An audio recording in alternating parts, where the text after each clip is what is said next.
Like We're live in 10 seconds, just so you know. Oh, okay.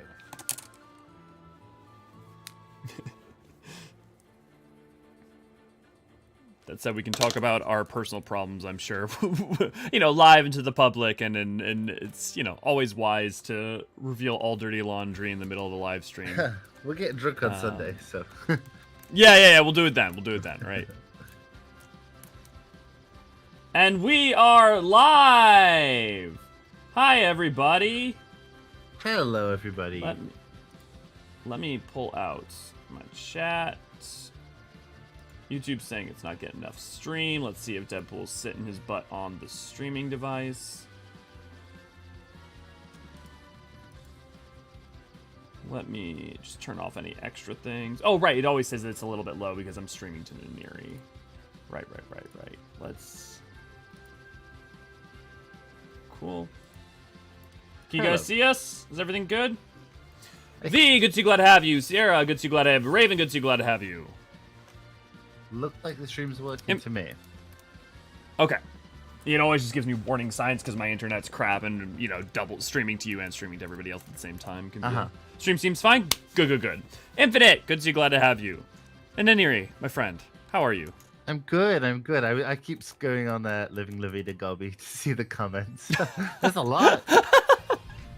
Yeah, yes, definitely. Live it. That I'm very happy that final product came out as good as I dreamed it to be, because I had that idea in my brain for like 2 years. It's really good. We need to get it on Koji's desk. That's the dream. That's the dream. Apparently, Light, one of our contacts with the community manager for oh my god, sorry. It's already morning, and so names are Susan Calloway. Has Soken's contact information and sent it his way, so that's exciting. Oh my god. Oh, I need to be a touch louder? I can probably do that. Hold on. Well, it also might be on my end. Let me see. I can bump the desktop audio. I'll just start shouting into the mic. Clearly the only solution, not me just turning you up. Just a tad. Here, let us know if that's good, guys. Yeah, let us know. Orchestrion roll when... Dude, if there was an Orchestrion roll of Livin' La Vida Gobby, like, obviously never, because one, they don't want to incentivize, you know, people doing crazy shit just to get themselves in the game, right? Look, if Mighty doesn't have an NPC in the game explicitly, I don't think anyone from Eorzean Archives will, but that's just a thought. I would imagine that Mighty will get one eventually. Yeah, it's shocking to me that there isn't one explicitly. Yeah, me too. I would really be surprised if there isn't one in time. Yeah. But yeah. Oh, friendly reminder, everyone. We've got the drunk stream that you guys all funded coming up this Sunday. So if you want to watch us play Disco Elysium while drinking, yeah, you should definitely check that out. Because I'm gonna get psychotic about it. I already rig up with my song stuck in my head. Let's not make it worse. Outside, inside, out. Living, dark, double. Des, good to see, glad to have you. You added it as a card to your thing? That's great. A little bit more? Can do. Try speaking now, Neniri. Okay, now I am speaking. I'm conversing in the common tongue. Well, actually. Is that an Eorzea, or? Maybe that's a little colonialist to say, actually. Would you like to do it with your best British accent at the same time? Like very thick, like a colonial officer? Oh, yes, well, I suppose I could if you really wished me to. I don't know, I've honestly, most of my voices that I do nowadays are to read stories to kids, so like... So they're all a little too friendly, or already have some paternal energy to them? I go a little dark on some of them, to be honest. I have this trick on Green Eggs and Ham, and when they go into the tunnel, I turn the lights off and turn my phone torch on. It's a whole production. Hey, beautiful, glorious. Would you like to remind the people what we did last time, from the standpoint of the narrative? Well, we found the real Earth crystal. It was Earth, right? Or was it fire? Earth crystal, I think, is the last one. So we discovered we got the fire crystal, but then we discovered we need to go after the earth crystal, I believe. Yeah, so we did get the fire crystal, but then yes. I think it turned out the one we originally got was fake, and then we got the actual one from Une and Doga. We met Une and Doga. Yep.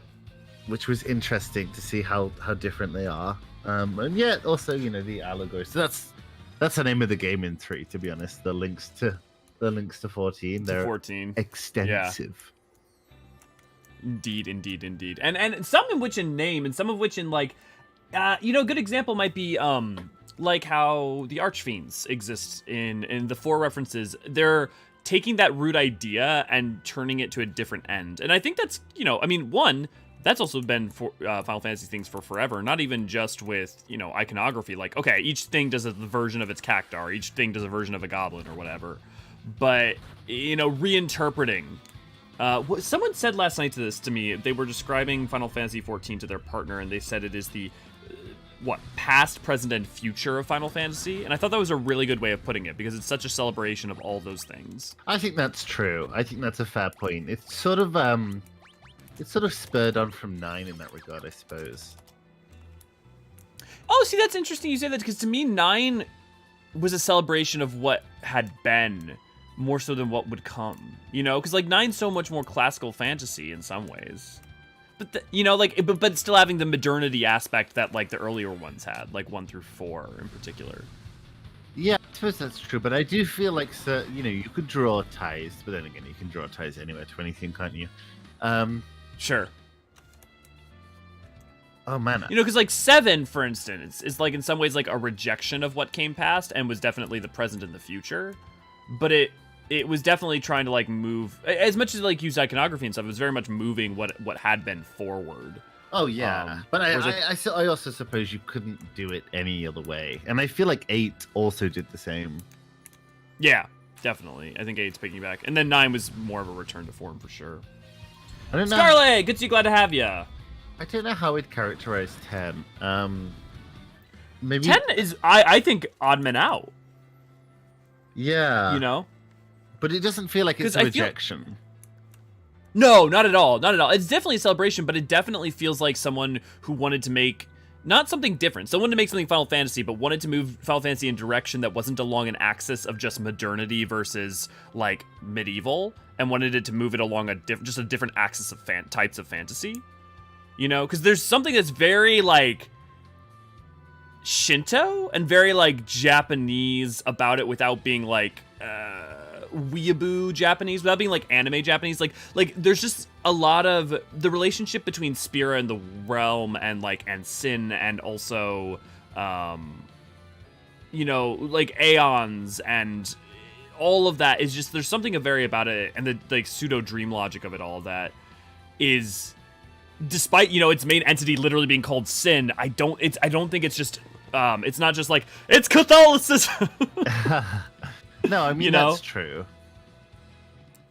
I mean, there is a sense in which Bavel is, right? There is that institution, and that mistrust of institution is very much that, but I don't know, the world around it feels distinctly less either Western medieval or Western near future. Does that make sense? No. Am I crazy? I see where you're coming from, to be honest. I mean, that's a nearest nice way to say it. No, it's not. My knowledge on 10 is nowhere near as deep as yours. I've played it, and I've watched it played also, and I enjoyed it. I'll point it out as we go. Yeah, I'm looking forward to 10 quite a lot, to be honest. Yeah, I know we say it over and over again, but the 9 and 10 back to back is going to be a lot of fun, because I've never given 9, I think, as much energy as it deserves, and so it'll be really fun to hear your thoughts. And and 8's going to be really fun because 8's such a clusterfuck in some ways, but also we're so focused on the narrative points that it's I think we can bypass some of the clunk, or at least look at what they were trying to do. Kathra, good to see you, glad to have you. Did you see, by the way, they announced the Pixel Remaster for consoles? Oh, did they? That's interesting. Yeah, yesterday. And they're adding, for at least the console version, I'm assuming, and updating it for this version, for the PC versions as well, the ability to increase XP gain and decrease and turn off encounters. Basically all the things we were asking for. Okay, that's an interesting decision. I think that's a pretty good decision. You know, I mean, more accessibility, Yeah. more optionality is always a good thing. Yeah, and well, and this is gonna sound a little dismissive. I feel like now there are a lot of people who would love to engage with these games who don't want to have to deal with the faff that would have been a pro in the past, but is now kind of a con. Yeah, now that people Does that make sense? have too much to do with their time. Yeah, that helps with FF1 immensely. Yeah, how you doing, Kathra? 9 celebrated the past and aesthetics, but set the future with tone of story. Is that true? Okay, hear me out. In terms of tone of story, how much does 9 move past what was already kind of being done in 6, 7, and 8? Because, like, the existential themes, I feel like, were still semi-present elsewhere and prior. Do you have a thought on that? I think that they were present in 6. I definitely think there's certain existentialism in 6. But I do agree that it enriched it in a way that later games will borrow from. Definitely. And, you know, I mean, I think it also, you know, as much as we say in terms of aesthetics, I also think that in regards to things like how it revolutionized how people perceive black mages and stuff like that, it is... oh, that's a fair point. Yeah, it's worth noting, maybe. Yeah. And that's... I don't mean to undercut 9's, like, worth or value. I think it's just... It's funny how much when you tend to look at Final Fantasy, it's a lot of, like, everything takes steps forwards, right? It's like, even 7, you don't get 7 without 6, right? And the way that, like, machines and, like, the evolution of, like, Machina and that stuff happen. Right. So... It's like constantly, there's not a whole bunch of times in Final Fantasy's history, I feel like, where in terms of the main line, you have a full fundamental title shift that turns everything to its new pivot point. So, like, what I mean is, like, 15, yeah, is very different than 14. But, like... It owes so much to 13. It owes so much to 13, and you don't get 13 without 7, and you don't get, like, it's this, like, trade-off, constant trade-off of, like, there's always multiple influencing factors, which is what you want, right? Like, which is absolutely what you want with, like, a long-lived, like, you know, story, or long-lived, like, franchise. Yeah, you know, that's gonna be an anthology. I mean, yeah, you can't remain too stagnant. That's absolutely true. Yeah. No, AC, I don't mean it so superficial. I don't mean as in people expect them to look like Vivi, although certainly the aesthetic lineage of Vivi is very much alive in not only Final Fantasy, but Kingdom Hearts. I mean, Donald's staff is like Vivi. But I mean... Well, and Vivi shows up in 2. Yes, he does show up in 2. But, no, I think more... sort of in terms of what people think about, not what people expect them to look like, but what people use as a touchstone almost for black magic. Black magic is more, yeah. Black mage as, like, I'm gonna say iconography, but I don't just mean the visual, has more to it thanks to Vivi. In terms of, like, expecting more than just, oh, it's the thing that casts magic. It's not just wizard, right? It actually has a flavor to it, and Vivi definitely helped enhance that historically. Yeah, I definitely think that Vivi is probably the most... 9, at least, is the most influential in terms of black mages, with the exception of 1, obviously. Yeah. Want to get your Une on? Oh, yeah. Let me handle this... that's a little too old. If I demolish an obstacle in the dream world, it'll get rid of the one in the real world too. Not even adamantine stands a chance against me. I'm definitely going with the Matrix stole from Final Fantasy 3, and you can't change my mind. Stand back now. We didn't stand back.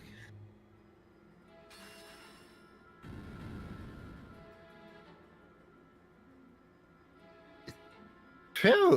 These old bones aren't what they used to be. That took a lot out of me. No time to waste, you four. The Invincible is further in. So let me talk to these guys, bro. We are researching the artifacts excavated from the ancient ruins. There was a cave-in, and now we're at an impasse. Literally, we can't go any further. We solved it. We sent a team deeper into the ruins, but an earthquake collapsed that adamantine wall. Now no one can get in or out. Solved your problem. AC Shatoto is definitely influential, but how much does that influence really extend outside of 14 and Dissidia? Well, and 11. Well, I didn't really count the with original Chateau. games. Yeah. Uh-huh. Which maybe I should, but it just... No, but I mean, you're right. Most people I know, unless they haven't played 11, and even a lot of people who played 14 don't even know about her. So I would broadly be on board with that. Yeah, and the... I mean, when I think of Black Mages, Shatoto as an individual fleshed out character, it's probably right behind Vivi, but I think that's because I've played 14, because I played Dissidia, and because I enjoy reading about 11. Mm-hmm. Funder, good to see you, glad to have you. How you doing? Sonosuke, how you doing? Be old as possible. I want the old fish lady who thinks chocolate will make her immortal.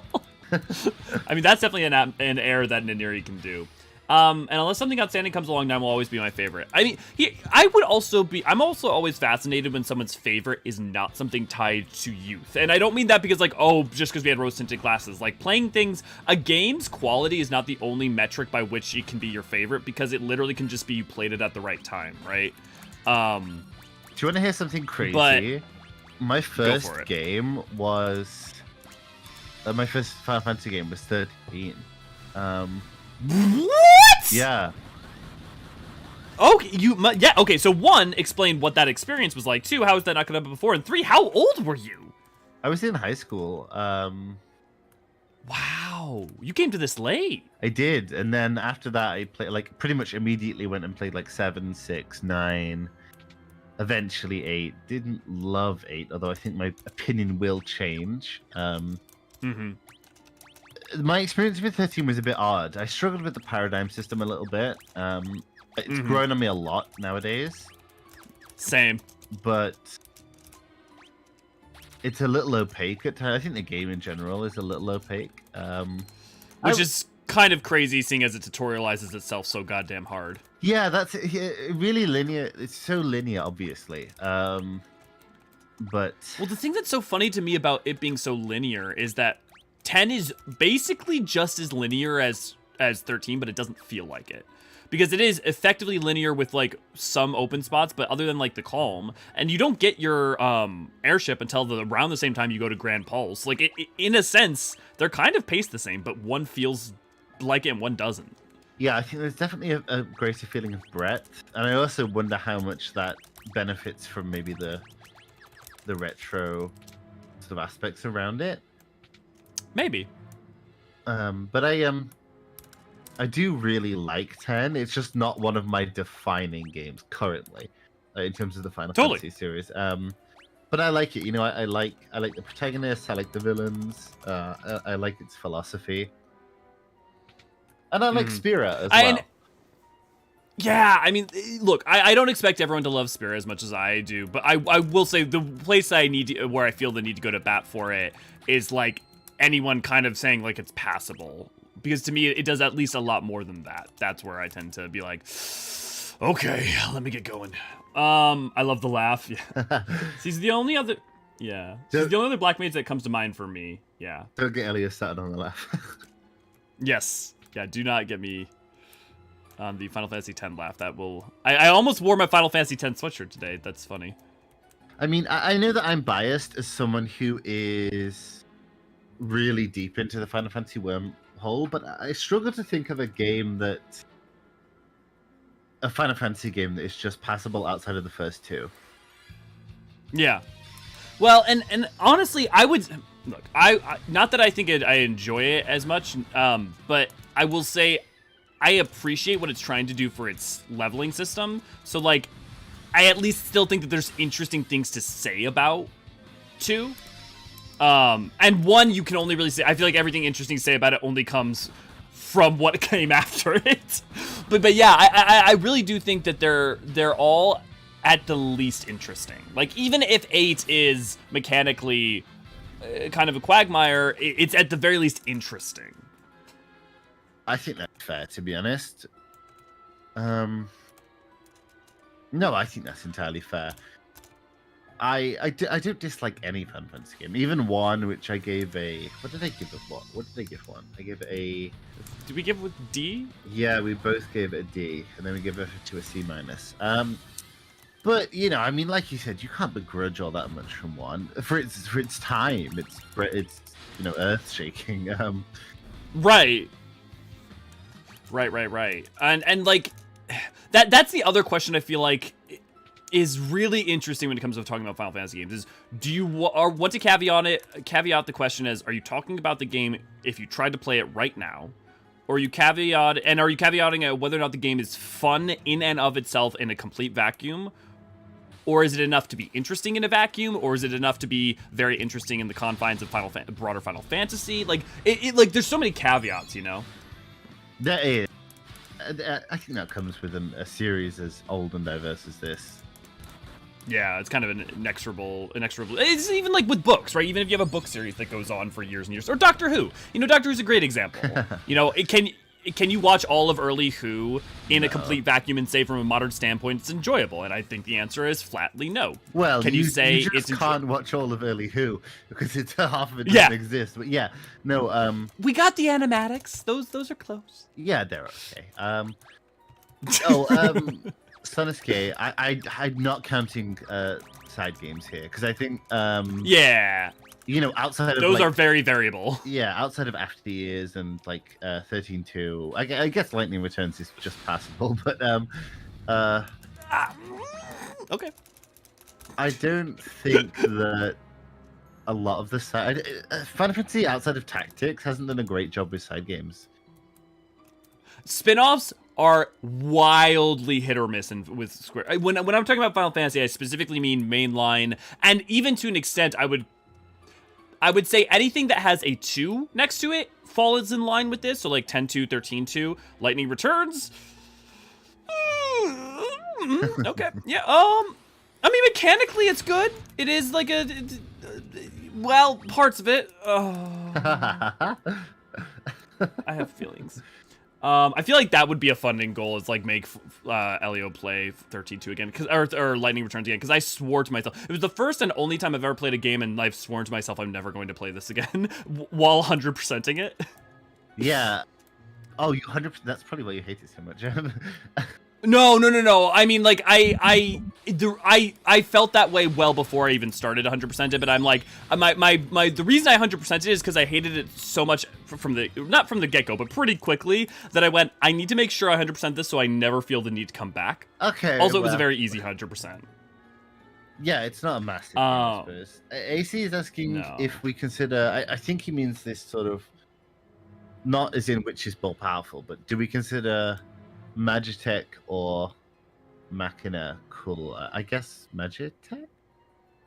Well, okay, so first let me just read chat real quick. Okay, my first FF game in general is Crystal Chronicles. My first mainline was 12. Yeah, that must have been a very interesting experience because 12 is also, you know, being tactics and being honestly an offline MMO. Recently, one of the devs for 12 referred to it as an offline MMO, and I felt so vindicated. 8 is an amazing mess of a game, so flashy, odd, plot, and squall, yeah. It's definitely, I would definitely agree. But that's the thing, it's like 8, for all its foibles, is at the very least interesting and trying things, so I can't fault it whatsoever. I mean, I can, but, you know. Speaking of 10, what would you say FF's superior technology? Okay, we'll get back to that in a second, because that's an interesting question, AC, but there's, like, a bunch of caveats. Has he played Mystic Quest? Yes. The only good thing about Mystic Quest is the music. What about early where or early why? I'm not sure I understood the question. Early who? Elio definitely a Yes! Oh, yes. Elio evidently, yeah, definitely a massive fan of Lightning Returns. 100%. I was about to say Tactics is a stellar, but FF and last FF in my opinion. See, Sonosuke, I've talked about this a lot with a lot of people, and I like Tactics. I do not understand why people adore Tactics. Its story is fine, like it's good. Its gameplay is like not even as good as Tactics Ogre in some ways. Like it's not, like I don't know, it just. I think its class system is better than Tactics Ogre. Yeah. But the thing is, like, I was able to break Tactics literally before getting through, like, just straight off the bat. Like, just, and so, I don't know. I ended up liking Tactics Advance more. Partly because like a lot of the Evilly's like lore and story stuff that I like actually takes place in Advance. But don't let my my lack of enthusiasm for Tactics, seem like I'm trying to say it's bad. I just like I've desperately been trying to find people. I've been trying to appreciate and enjoy Tactics more, and I've been struggling. Elio did come to me after finishing Tactics and was like, "So, Mimiri, why do you love this game?" I was like, "I don't know." It was so funny. I was like, okay, I finished it. I don't quite get it, but Niniri, I know, loves it. Issa loves it. I'll just message them and they'll be able to help me understand what I missed. And he was like, I don't know, I just liked it. So, Lady, good to see you. Glad to have you. Oh, okay, right. Machina and Magitech. I'm gonna say Magitech, but just because in Final Fantasy, Magitech often just does what Machina does. Well, I mean, like, the thing is the way in which they're synonyms makes it also hard. But, I mean, to me, I would just... It depends, right? Because if you're talking about 10, that means you're including things like Vegnagun. Yeah, I think it has to be... I think the question was in a sort of game-agnostic sense, or a series-wide sense. Then I would say Magitech, because I feel like I would say Machina, because when Machina comes in, it's usually like as part of either ancient technology or like very powerful technology, whereas Magitech a lot of times can be more mundane. I suppose that's true. It's only really treated so specially in like 6. Yeah. But like that, again, I have a 10 bias, so maybe that's part of why I'm thinking that. But literally, like there are multiple world-ending Magitech machines, whereas like Machina a lot of the time, or Magitech a lot of the time makes up like more of just general purpose stuff. Also, I'm just appreciating something. Okay, so we're in the ancient ruins right now, which makes me think of Labyrinth of the Ancients. But if you look at like the imagery on the walls and stuff, as well as all the water, it really is very similar to the Labyrinth of the Ancients from 14. Let me take a look at the wall. Man, that's interesting because I went on like a big hunt trying to decipher a little bit the I knew that I wasn't going to be able to read the walls in Labyrinth of the Ancients Circus Tower, but I was trying to. And but if like, there was like a clear inspiration, and this is interesting. Yeah, it very clearly is. I mean, it also shows up in Aetherochemical Research Center. Maybe. Yeah, I tend to refer to. Yeah, yes, it does in the twinning. I typically refer to as early Allegan architecture because of the way in which it's constantly like noted that that's the architecture that existed during the early periods, whereas like late Allegan is the like futuristic like super techno. But we don't get a lot to like super corroborate that, but that seems to be the impression I get. Right. Because I think about how like early Allegan architecture exists at like the base of the Crystal Tower when we know they started building it long ago, and then by the time you get to the later stuff, that's when you start to see the more future tech.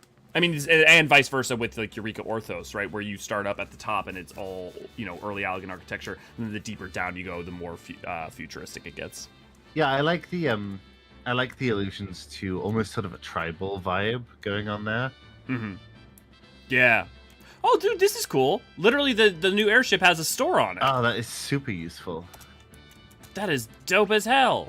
This also makes me wonder if, since you get the Invincible at this point in the game, if that was part of the inspiration for the Moon Whale, too, in 4, if you think about its pacing.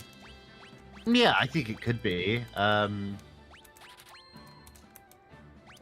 mean, you could go on a whole spiel about what the different travel mechanisms mean in different games for the pacing and for stuff like that, and also for the intent of the story at those times.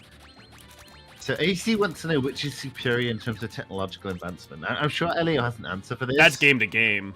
Yeah, that's true, but also I kind of don't like the term superior in terms of technological advancement. Advancement isn't like...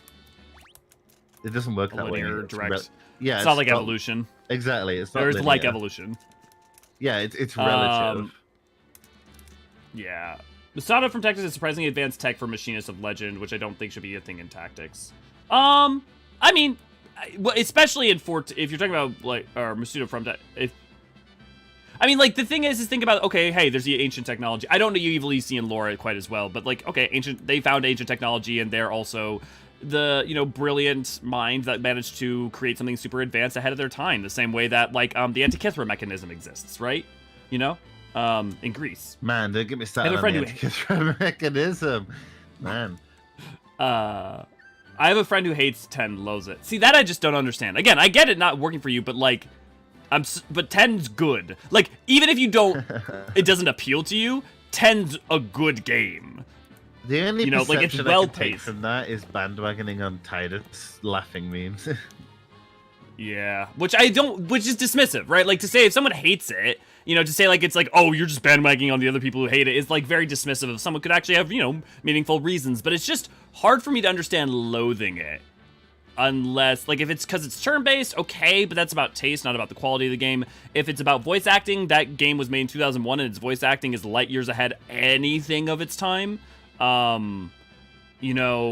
If it's about pacing, it's really well paced. If it's mechanical, I feel like it's pretty easy to disabuse that notion. If it's about story, then I'm kind of just like, I mean, I guess if it didn't work for you, but like it's written well, like it is, I don't consider Machina or Magitech the same, but it depends on how it's depicted in each game. But I mean, also some of the games use them interchangeably. Like 14 sometimes will use Machina and Magitech interchangeably as a term. Yeah. So AC, I will point out, it does depend game to game. As like, usual, 14's taxonomy is a bit of a spaghetti.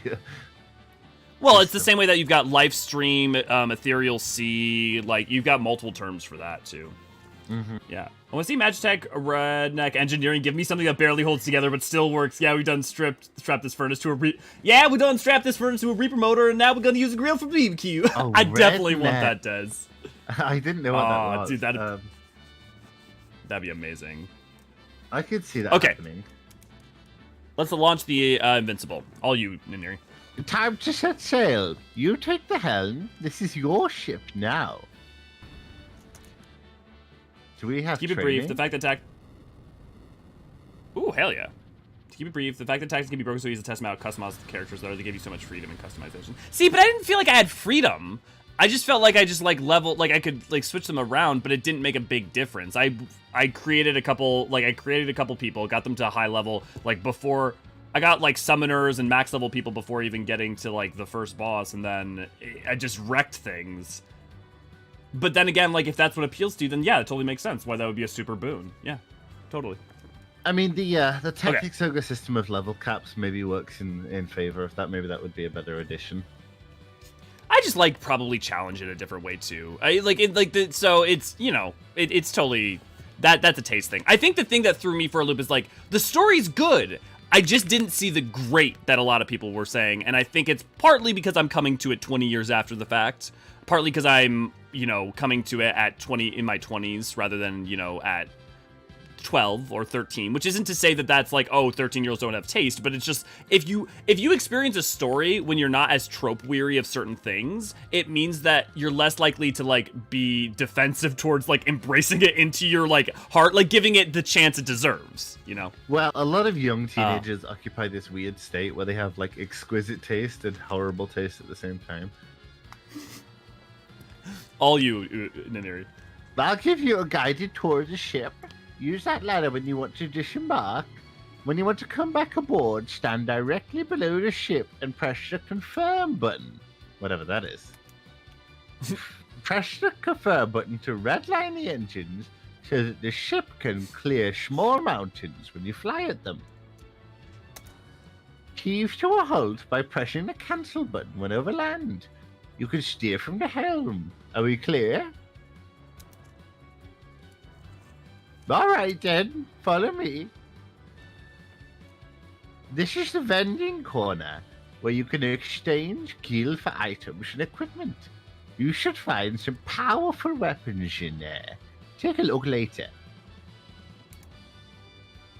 Thank you for providing some, like, lensing, by the way, for tactics. Because if I ever say there's something I don't like, even Lightning Returns, and people like it, I want to hear why you like it. I may have, like, slight pushbacks of, like, confusion or certain things, but I want to contextualize things to be able to at least appreciate them more, even if I had struggled to enjoy them. I also use my magic so that Fat Chocobo can be summoned to the cubby behind me. Come on out, big fella. Oh, Fat Chocobo is so scary in this game. Fat Chocobo appeared. That is a demon from the Nether realm. It is. You can rest in that bed up there if you don't mind sleeping so close to Fat Chocobo. I genuinely thought she meant the Fat Chocobo for a second. Oh my god, it would be comfortable. No, it wouldn't, but... Now, if you'll excuse me, I must go to Doga. Wait. Isn't Doga dead? You're leaving already? That's right. I trust you can handle what lies ahead. What matters now is that you obtain the Fang of Earth. It rests in the Cave of Shadows, north of Amur. Once you have it, return to Doga's Manor. There's still something we still need to give you. I guess Doga's not dead. I just made that up. It's up to you now. We'll meet again at Doga's, I'm certain. Is she gonna jump off the ship? Knowing Une at this point, yes. It's possible. Oh. Well, seeing as we're still flying, effectively she did, but yeah. She just did it over. And for the story, it's the political drama at its heart. First and foremost, I can't say other family deal with class politics, the right to rule, and how nobility is defined by the powerful. Oh, 12 so I guess does. what I would say is, I mean, 12 does, 14 does, 15 does to greater or lesser extent. Not really, but like to an extent. 10 does that not through rule, not through nobility, but then again, I guess I'm less interested in nobility. But it's interesting, Sonosuke, because like clearly that worked for you, right? But those themes are specific things I really like as well, but didn't feel like I got a really good version of that. But I think I'll say I'll play tactics again, because maybe I just wasn't giving it enough of a chance. You know, it's coming up on getting close to a year at this point. Wow, crazy. Maybe I'll stream playing it. Maybe I can. Right. I'll stream playing it so that way people who like it can come, like, really articulate their points and defend something if I'm feeling, you know. Okay. We can now fly over mountains, but I forget how we do it. We have to press the button, right? Enter. Oh. Okay, but you can only over parse mount. Okay. What does Fat Chocobo do for us again? Oh, storage. It's a bank. That's so horrifying. I forgot about that. Okay. The Cave of Darkness and the Earth Crystal. Let's go ahead and head to it. Because there's optional things to do, but honestly, we're almost to the end. Yeah. So even if we don't hit the end, today, though, we can always do those later. Yeah. North of Amur, near the desert. Let me pull up the world map. I don't think I'm going to be so invested in optional stuff until we reach like 6, maybe. Yeah, well, and the optional stuff, some of it sometimes when it's non-narrative, I've been doing it off stream just to get some levels and stuff. Yeah. So it's nice to have those things. Whereas like today, I got up like 2 hours early and I set up an infinite combo where I was in one of the caves we were just in, the ancient cave. There's an enemy that keeps spawning infinitely in a loop as long as you don't do enough damage. So I basically I just set it to auto fight for an hour. Oh, nice. Until it started to kill it too fast. Yeah. Well, no, honestly, it just kept going and going and going, but eventually I just, you know, we had to start the stream, so I ended it. Oh, fair enough. They said there's a cave north of Amur. Amur, yeah. Near the deserts. Is that... Also, this is really cool. Okay, this giant-ass airship that's, like, also, like, a... Do you think that this inspired the Ragnarok to some extent? The idea of the airship at the end of a story? Like, at the end of a... Because you've got this in 3, you've got it in 10, you've got it in 4, you've got it in 7... I'm sure there are others that I'm just not thinking of. The fact it was found in ancient ruins with Alaga designs alongside Une and Doga makes me feel like yes. Yeah.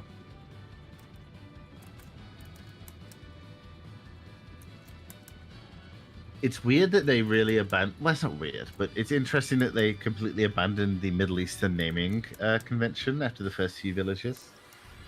Mm-hmm. Oh! Well, the first few are also the separated what? Sky Islands. Did you see that? Oh, combat? The artillery does damage when we open a fight from the ship. Wait, what? Start another That's fight. amazing! Yeah. Okay, tech question, are you playing on console or emulator? We are playing on PC. So it's not an emulate. Well, I mean, it is an official version on the PC, Cathra. Did you see that? I thought it was different terms. Yeah, that is crazy. Is open ceruleum flame grill safe for consumption? It should be. I mean, ceruleum's basically like oil and gas. I mean, it shouldn't in theory be any different than a gas grill or stove here. Let me just have a look at some profiles on Cutter's Cry. Yeah, Cutter's Cry, and just see, because I don't know if that's mentioned in there, if it's harmful. No, but you could also look if you look in Northern Thanalin. There lives a message in the bottle cast out to sea, yeah.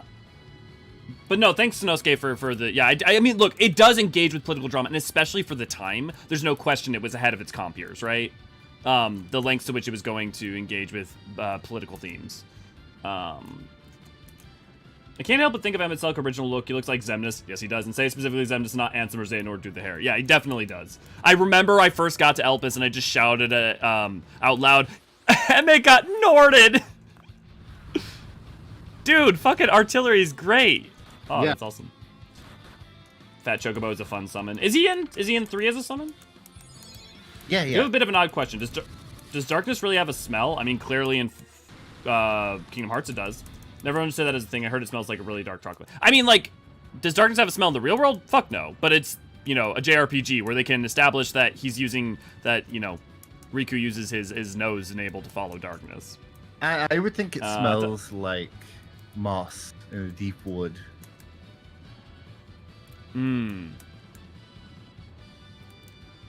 Black licorice.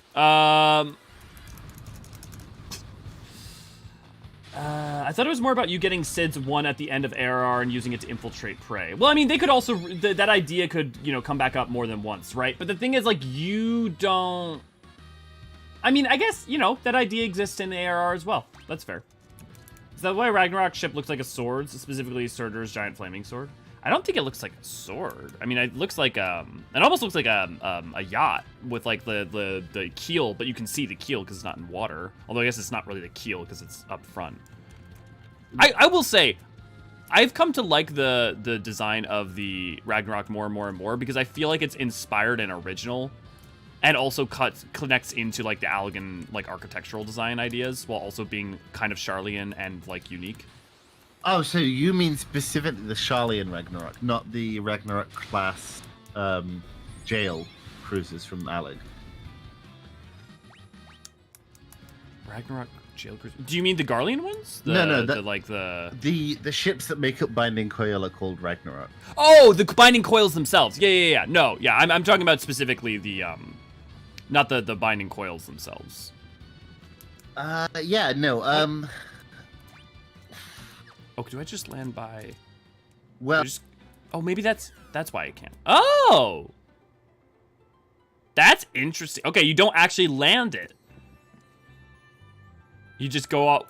Okay, that's cool. Is that a Dark Knight? It is. I'm gonna save real quick. Also, it turns out that, like, almost none of the weapons that the Dark Knight uses can you get before you get to this cave in 3, which is kind of annoying that they give you that job. Like, they should have given that job with the Earth Crystal, because then it would have made sense. I know, yeah. They struggle with... I guess it makes sense in the first game with classes in this franchise. I guess it makes sense that they struggle a little bit with some of the stuff there. Like, I also love that, like, the Dark Knight had the katana as a weapon, which is, like, I feel like the inverse of... Auron, who is basically the samurai with a Dark Knight sword. Yeah, that's true. Don't they have a samurai? Oh no, what weapon do they have in? Oh, they have a scythe in 11, don't they? 11. Yeah.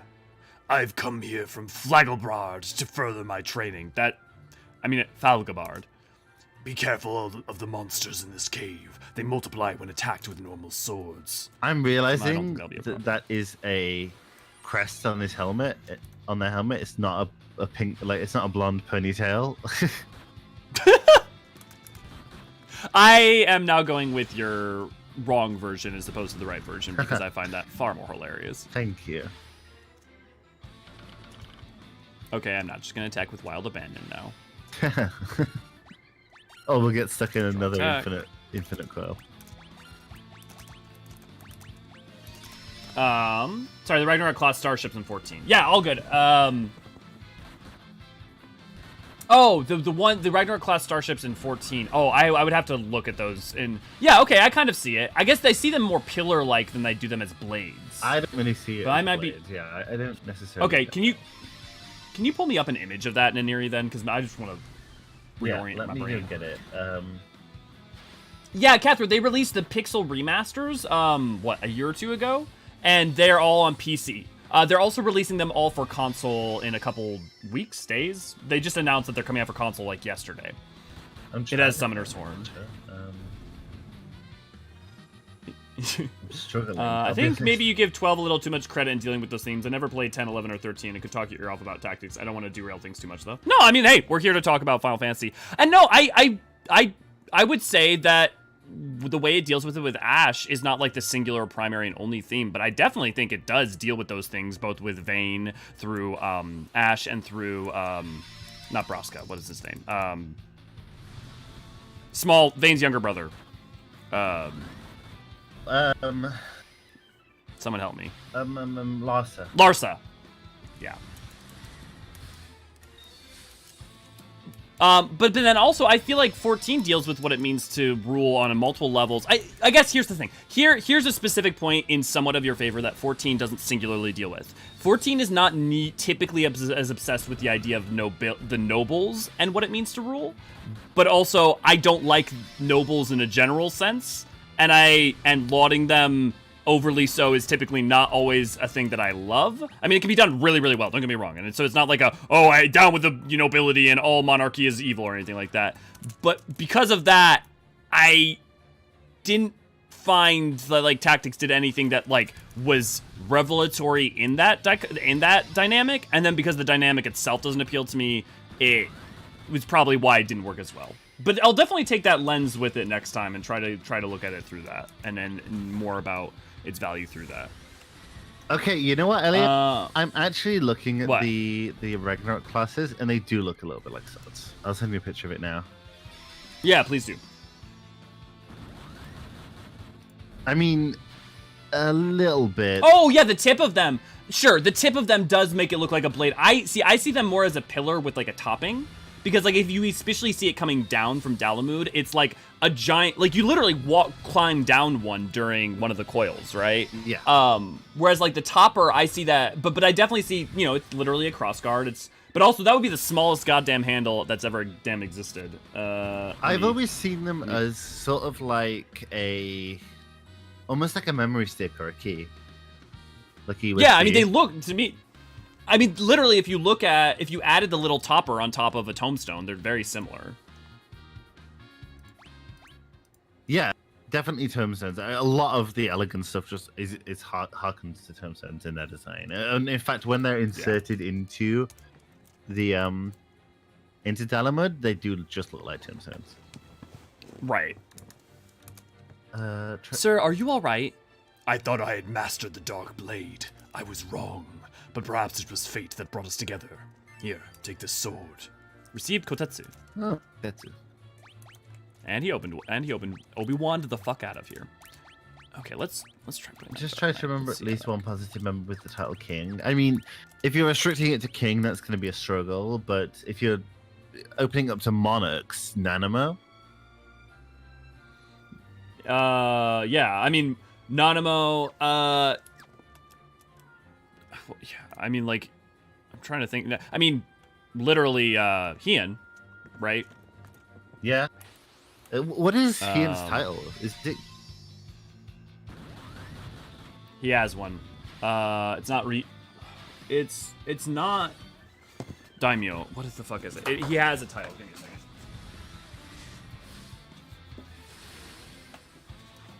Because he's a feudal lord, right? It's kind of like he is the ruler of House Regine, and Well, they're definitely an estate. I mean, honestly, the way in which Ul'dah as a story works around what it means to try and rule and the nuances and complexities is far more interesting to me than like the traditional fantasy tropes around it, because it's less about combat and it's more about the political maneuverings, what happens after you've won the war, right? because that's the hard part. Yeah. Or at least to me it is. So Lady... Which is why I find, like, some stuff like 4.1 so appealing. Lady opines that he's commonly referred to as Lord, which I guess makes sense. Yeah. Lord is not the worst definitely... translation for daimyo, actually, anyway, so... I don't think he's technically considered daimyo, because they use that in Hingashi, and they don't use it for Doma as much. No, but Doma is such a slightly addled mixture of cultures, which is not a bad thing, but... Right, but, like, especially because it seems, like, kind of rooted in the... almost, like, in some ways, like, pre-Edo, or, like... Well, I mean, probably Edo wouldn't be wrong. I don't know. But yeah, here, look. There's a lot of China in Doma. There's a lot of China. There's bits of Korea. Yeah, true. And Korean nobility is typically translated as Lord into English. Yeah, I bet it's gonna say just he's the Lord of House Rijin or something like that when we get to it. Imperial Court, Hingashi. Oh, that's Hingashi. We don't want Hingashi. We want Doma. Government. Since Doma's founding, the Rijin clan's sons have ruled as kings. Okay, king. E2 states as kings, with the support of an educated samurai caste. During the 25-year Garlean occupation, an imperial viceroy held absolute authority, but the recent liberation has seen the return of the old government, with the leader of the rebellion's head of the Rijin clan restored to the throne. Leader, Hien Rijin. Ruling body. Though the king of Doma has the power to intercede in all matters of government, he delegates much of the minutiae to a cadre of samurai advisors. Okay, so interesting. There you go. Very, very interesting. King. Okay, I wonder what it is in its original Japanese. I wonder if it's Shogun? I'd be interested because they use Shogun so specifically with Hingashi. I wonder if they would want to delineate between the two. I wonder if they would use something like Ojo-sama or something. Yeah, Good they King might. Magomag. Good is even in his title. Yeah, you're right, Sanosuke, yeah. Good King Magomag is as good as anyone can demand him to be. Yep. The Ragnarok seems to follow the Gene Roddenberry design for ships, where instead of surface vessels, they are based more on submarines, though I'm unsure of the helm's location. Yeah, the Ragnarok coils are weird, so it's also, the thing is yeah, they're weird on a number of levels, so it's hard to be sure. I mean, it's worth noting they're not general purpose ships. They were developed for that purpose. Right. And like the adaptation of making the Ragnarok vessel specifically instead of the Ragnarok class is like actually making a ship for interstellar travel rather than a thing that is really more of a space station. In some ways, the binding coils are more of space stations than they are space ships. Yeah, does that make sense? They are. Or almost even like moon bases in a way. Right. I think 14 deals with Colonium in an explicit way, definitely. I mean, we just put out a video on that, in which might makes right from the Empire to the city-states to some of the tribes. No, I would disagree with the tribes, and I would say that like the game goes to great lengths to that any of the groups that say might makes right around the city-states, and specifically Garlemald, is wrong from like a narrative context. So like I feel like the game's engaged with it by having people say that and then dismantling it from there. We actually have a lore talk that we just released about this topic. Yeah, we do. About the Beast Tribe label.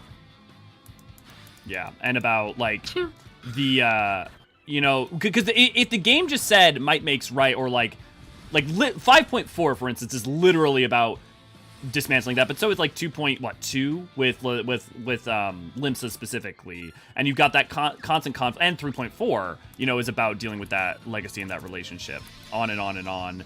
You have Ul'dah, both, I mean, all of the tribal quests, right? You have most of the groups that might makes right are those who have been more specifically aggrieved and pushed into desperate circumstances, and then like start acting accordingly.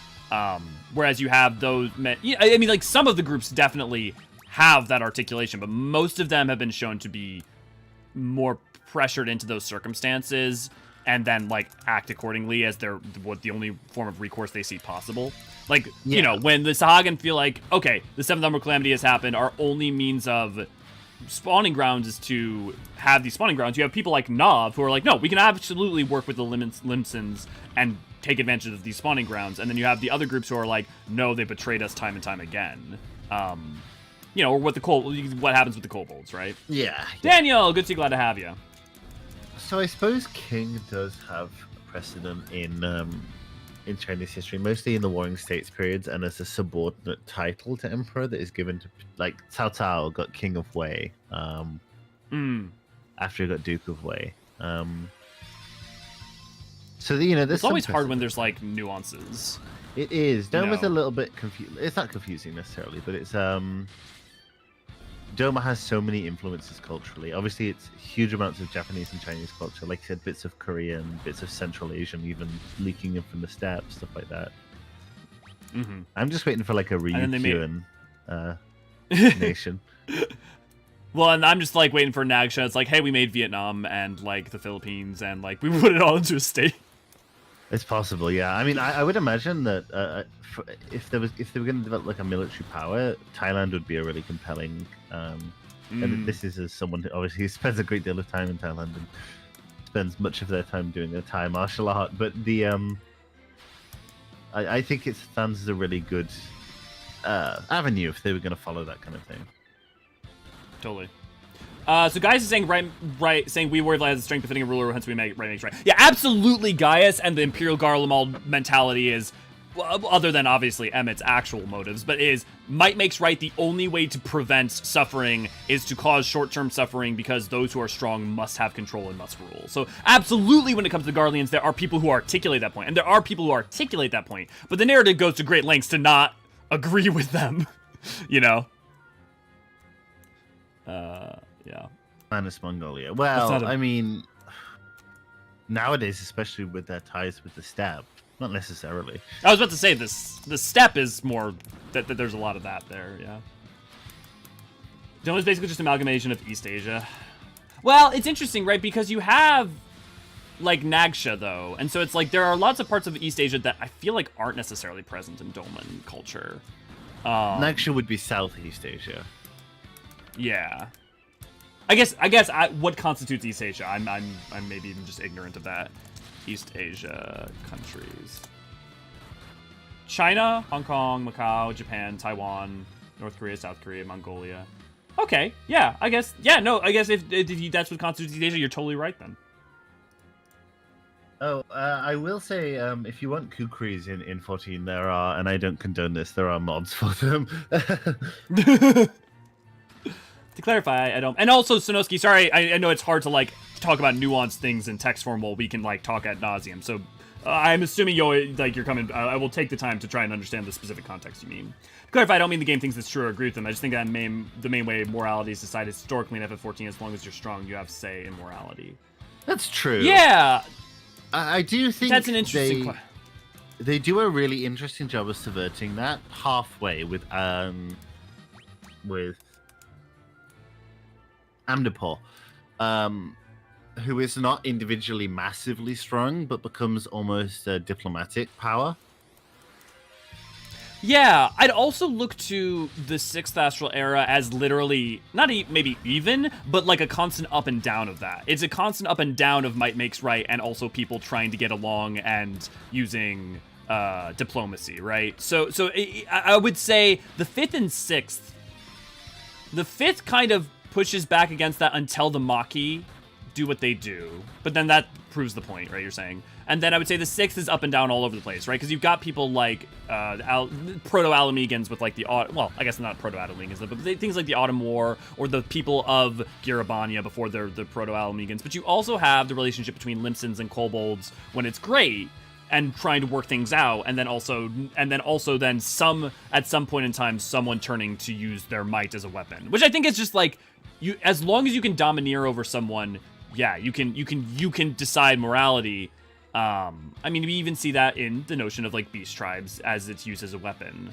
Yeah. But like, yeah, I feel like I don't know that 14 does that any more than.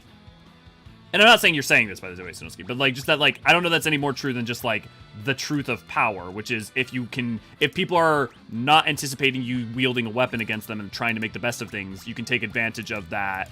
Like, you have to be vulnerable to make peace, right? You have to. There's a certain amount of willingness to be vulnerable. Yeah, I mean, I think 14 does a pretty good job. I'm trying to find out some information for Daniel about the possible Zayla invasions of Doma, which would make sense if they did occur, but I don't I don't know if The what there's, invasions of Doma? like Zayla invasions of Doma, but I don't know if there is any evidence of Off the top of my head, I don't know any, but that doesn't mean that they're not there. So yeah, definitely let me know if you find anything. Doma is more. If you want to find like another group that is more intertwined with Doman history, actually the Lupin are a pretty good bet for that. Yes, and to an extent the Tengu. Yeah, and yeah, to an extent, the Tengu. We really could have gotten more lore. I would have been happy with some more lore about that. Well, I mean, you saw the newest Criterion dungeon, right? Oh yeah, that's true. We are going to get some more. The if I can ever catch up, the Tengu are interesting. I think it's an interesting myth to draw on the species from, as opposed to like having them be yokai. Yeah, definitely. The fact that they are like a tribal group is really interesting. I feel like the most of what we get is from stuff like the Swallow's Compass. Some stuff from Bozja. I need to sit down and study Bozja. I've been like, I'm gonna try switching to saying Bozja because like the 2 times we get it said in game with a voice like from Merlwood, it's technically the way they say it is Bozja. But I was waiting for EE3 to come out because I thought it would be relatively soon 2 years ago. But no, I should just, like, there's good stuff there. Yeah. Oh, Yeah, also, to another defensive tactics, against like my umbrage, whatever you want to call it. I'm not a big fan of usually how Matsuno writes when Matsuno writes solo. And not just like the literal prose, but like the way he conveys information, like the note system. The way in which the notes are fundamentally required to make full sense of the plot of Bozja is to me, yeah, bad. I'm not saying like, oh, it's objectively bad, but to me, I would describe it as like not good. It's not the ideal way to write a story. The Tengu are birds themed AC. They're well, vaguely they have wings. But they don't have like, yeah. Well, I think some of them have beaks, some of them don't, right? They've got the Tengu mask fur usually on, so I don't know if we know for sure what they look like. There may be an example. Yeah, but they do have like feathers and wings. They're just like secretive mountain people who basically keep to themselves mostly. Right. Power comes in many forms. Manipulation can be a form of power. Totally. Being the status quo can be powerful in regards to ambush power. Yeah, fair, but I guess at that point, how do you constitute anything? And that means any form of power whatsoever used is therefore someone arguing that might makes right. Yeah. So like then it's like then everything, any form of like any interaction kind of becomes that, you know? Yeah, no, I agree with you. I think, you know, at that point, strength of character could become, you know, like, which is not to say that the Elegance the Endwalker particularly had that. They were probably just as dubious as the Marquis, really, but they were just more polite about it. Yeah. I think it's more about might does not make right, but as you understand that in world form, I prove you wrong by beating you. The Charlene form decided upon the worth of other people for almost 240 years. Yeah, but see, that I would say is different, right? That's not so much them like just discerning like, okay, these people are valuable, these people are not. It's triage, right? It's literally, we are going to try to save absolutely as many people as we can. We're hoping we can save everyone. We don't have all the information. We don't have all the cards, and we're just doing the best we can with a very limited hand. So, you know, is that at some point, your option is either make no choices and lose everyone, or triage best you can from their standpoint, right? Like obviously, we as the Warriors of Light, we're going to try to save everyone. We're going to try to find a better way. But from their standpoint, it wasn't a judicious. These people are good. These people are not. It was we're going to take everything we can, but we're going to have to make choices at some point, right? Just to come to some of their defense. Yeah, pretty much. I wonder if there's... Yeah. You could argue one of 14's messages is that no one, no matter how powerful, etc., has the right to decide the worth of other people. That particular argument comes up a lot, I've noticed. Yeah, I mean, it does, right? But I also think there's an interesting story to be told about, you know, what happens when you can't save everybody, right? And I think that I think Endwalker does a great job of portraying that side with the forum without letting it be, but also with decrying giving up until absolutely every option is expunged, right? And I think it does that partly not just through the forum, but through characters like Eorzean, right? Like I think it goes to great lengths to talk about that. And we have. I just think there's a different. I will say we have hours of content discussing that exact thing on End Talkers. If that's something you're interested in. Definitely. And so like it's not that I would say like, oh yeah, it's good, but I think it's understandable, right?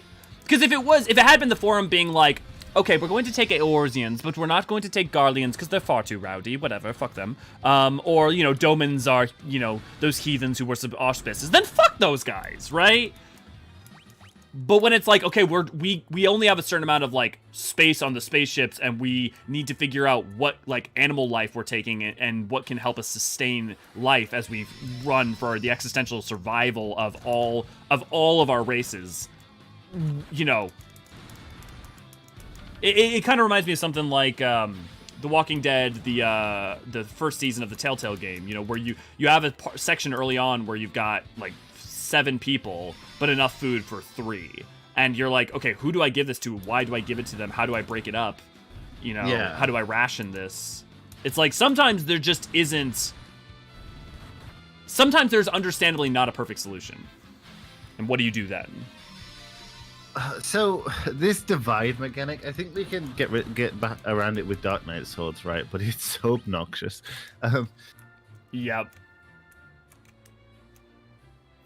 Well, yeah, that's true. Infinite. Fortunately, I would not have liked all the carrots, but I'm sure you'd have gotten along with. Who hates carrots? They're like an I don't offensive love food. carrots. Yeah, but no one hates. But if it was the only thing you were eating. Yeah, but that's true of anybody at that point. That's not like a Fortuno thing at that point, is it? I don't know. I could probably eat golden curry for forever. You could put carrots in golden curry. That's fair. I do put carrots. Yeah. Raven, good to see you. Glad to have you. Oh wait, actually, Raven, you've been here this whole time. I forgot that you had your lemon candy, so you're busy. So AC. Yeah. Yeah. So go ahead. Tengu. In the original Japanese art, like the woodblock paintings and stuff like that, they're sort of differently depicted. Sometimes they're depicted as more bird-like. Sometimes they're just people with wings and masks. And sometimes they don't even have masks. So it depends really on how much you want to take them to avian. Yeah, definitely, it's an interpretation of them and their legend. It's either carrots or that disgusting panel. Oh, right, the archon bread. Archon yeah, no worries. I Archon always loaf, thought that sorry. you could make archon loaf good. No, I think you can make it tolerable with some like decent butter and like a little bit of toasting. Yeah, but enough butter and toasting makes anything tolerable. Like that's not in its defense. That's true. Speaking of though, I bet you I've got the cookbook here. Let's see. Speaking of, right now we're funding for a cooking stream. So if you guys want to join in for that, right now all donos go towards that. Breads, bacon bread, corn bread, honey mustard, and walnut bread. No, they don't have archon bread in here. Archon loaf in here. What is this bullshit? Let me see if I can find a recipe online. Oh, it's based on Nutriloaf. So yeah, if you just which is I think a very British thing. Yes, and it's disgusting. It's not great, but if you toast it, if you get some like, especially if you've baked it with some like, and I normally hate this in cakes and breads, but actually Nutriloaf does okay with raisins in it. And then you like really heavily toast it. Well, not that. Yeah, you heavily toast it and then you put lots of butter on it, and it's okay. Okay, so one, I don't want raisins in my bread. I don't want fruit in my bread. I'm telling you, it works. And secondly, when an English person is telling you it's not great, you know it's bad. Hi, I live in Singapore. I get plenty of great food. But you know your guys' cooking is not top of the line, and the stuff that is top of the line is mostly because of those from India. True. Listen, a full English breakfast is no bad thing, I will say.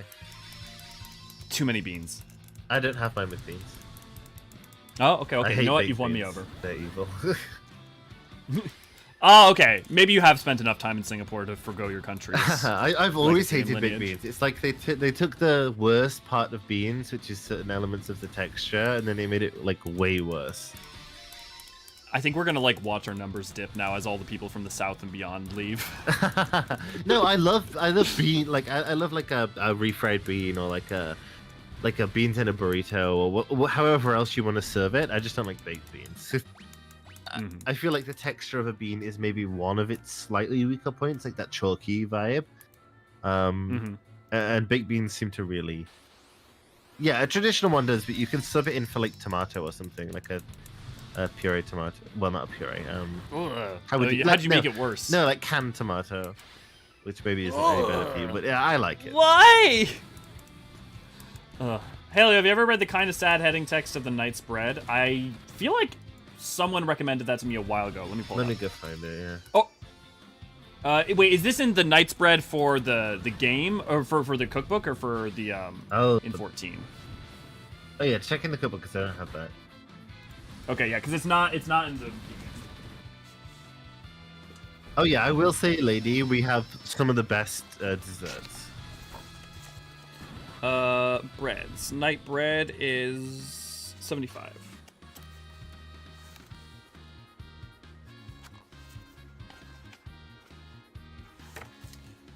The people of Ishgard used to ignore. Oh, this is. Okay, this is the Moogle talking. The people of Ishgard used to ignore me when I'd get close to their city, but there was a nice Eorzean with silver hair that I met in Dragonhead once, Kupo. He wasn't like the other knights and shared what he called knight's bread with me, Kupo. I wanted to say hello on our trip around Eorzean, but I haven't been able to find him yet. I'm sure I'll run into him eventually. Though, he has to try Gyohan's version of his favorite snack, Kupo. And then at the bottom, there's just an image of. Horsefant. Horsefant. Poor Horsefant. They love breaking our hearts. I also love the idea of someone buying that cookbook from like Barnes and Nobles who like has never played Final Fantasy 14. Like Cyril the grandma. She's got that Yeah. cookbook. Maybe she loves it. Kane's good to see you. Glad to have you. Can you make French toast out of Archon loaf? I think you can make French toast out of any bread, technically, right? I don't know why you would, but isn't the Endwalker Culinary quest arc about making Archon actually edible? Pretty much. On a lighter note, and because my brain is gnawing at this, what mount do you all feel best fits the Dark Knight? From 14? I mean, probably the Dark Knight job. So, like, if you play tanks, all the tanks have special mounts that you can get. So the Dark Knight one is an armored, like, it's an armored panther, but it's basically a palette-swapped curl. Armored panther. I disagree. Battle panther. What's your favorite, then? I like I feel like Dark Knight really suits like a horse. Or even like a black chocobo, give me like a dark themed knightly mount. You just want Odin's like Sleipnir, don't you? Or like if you were to cut the horn off of Nightmare, which I think I animal find abuse. yeah, but also like to me, I find like Nightmare and like a lot of those horses like really I don't know too basic for me. I like a bit of basic. I used to one of my first WoW roleplay characters was a human warrior who used a sword and shield. Nice. Now everyone's talking about baked beans. Can you make a burger making buns from Archon loaf? Guys, if your question is can you use Archon loaf in any way that is about eating, then yes. The answer is yes. Like, you can use any bread with a meat patty to make a burger. You know? Have you guys done your interview with Susan Calloway yet? No, she has been on the road a lot lately, so she and she has had to push it off for 2 weeks. So, and hopefully it will be next week. But I'm kind of understandably, she's a very busy person. I'm at her whims in terms of timing, but it should be one of the Wednesdays coming up, hopefully. The real question is, can you make good French toast out of Archon bread? Seeing as it has, like, raisins and other crap in it, I would say no, but I also don't like fruit in my pastries, so I'm a weirdo. I really think you could. Could you make it edible? Yes. Could you make it good? No. As someone who has eaten malt loaf many times and quite enjoyed it, I think it's completely doable. You just need to come and survive the harsh Anglo-Saxon winters of England, and then you'll eat malt loaf. Just, I have had one of those winters, and look, I don't know if you know this, but compared to like a Minnesotan winter, that's some basic bitch shit. It's not about the coldness; it's about the vibes. It's more depressing. Oh boy. Fair enough, fair enough. Does an archoloaf have fish in it? I'm not sure that would pair well with syrup and cinnamon. Yeah, exactly. Okay, fair point. And remember, it's all about being like calorically dense and getting you all the nutrients you possibly need as quickly as possible. So it's literally made not to be taste good. It's made just to be efficient. That's true. Oh my god, you know what I was craving today? Like, really hard. What were you craving today? Korean fried chicken. chicken. Like, I just wanted I'm to glad it was not saying men's penis. Okay. I mean, I don't crave that. I sort of exist in a natural state of hunting it, so... But, oh yeah, dude, that sounds amazing. Now I'm craving that. Now I want KFC. I gotta see if my partner wants to get KFC after this. Dude, I remember going to... So, like, my favorite thing from KFC is mashed potatoes. Their mashed potatoes and gravies are just... I have literally drank their gravy. That's how messed up I am. But I went to Japan, and they didn't have it. Oh. Like, they didn't have mashed potatoes and gravy. I was like, what do you mean you don't have mashed potatoes and gravy? See, the weird thing is here, in my experience, they don't have the mashed potatoes, but they have the gravy. So I just use it, like... I don't mind it because That's acceptable. I can dip my chicken in it. I can just drink it. I can dip my fries in it. It's like whatever. This is that's acceptable. I just got to the part in the MSQ replay where we met Horse Font. It hurts. Yeah. So is beans on toast saying, or am I an actual thing? It's very much an actual thing. Like, beans on toast is very much a part of, like, a huge common thing. English breakfast. I mean, I don't like it because I don't like beans, and I don't like soggy toast. Unless it's, like, scrambled eggs on toast, I guess I can go with that, but, yeah. I don't like fuck beans with on that too. toast. Comparably, beans and toast in Britain is kind of like comparably to I mean, this is not a great, right? But bacon and eggs, like as a saying and the commonality of it. I know obviously bacon and eggs are also relatively common elsewhere, but just it's very much a thing. Yeah. Imagine getting into 14 by buying some bizarre looking cookbook. Yeah, that would be a journey. KFC's much better in Japan. KFC's pretty good in Japan, even if it curses people. I'm gonna be honest. When I was in Japan, I had KFC twice because I was very curious how it was comparably to America, and I have to say both times it was very mid. I don't like Singaporean KFC much. The skin is different, and like that's the best part of KFC. So, I mean, maybe part of it. The other thing is like there's so many other good things in Japan that it was just mid compared to that. But like compared to American, it was like maybe as good as American, but then it didn't have mashed potatoes and gravy. So what was the point?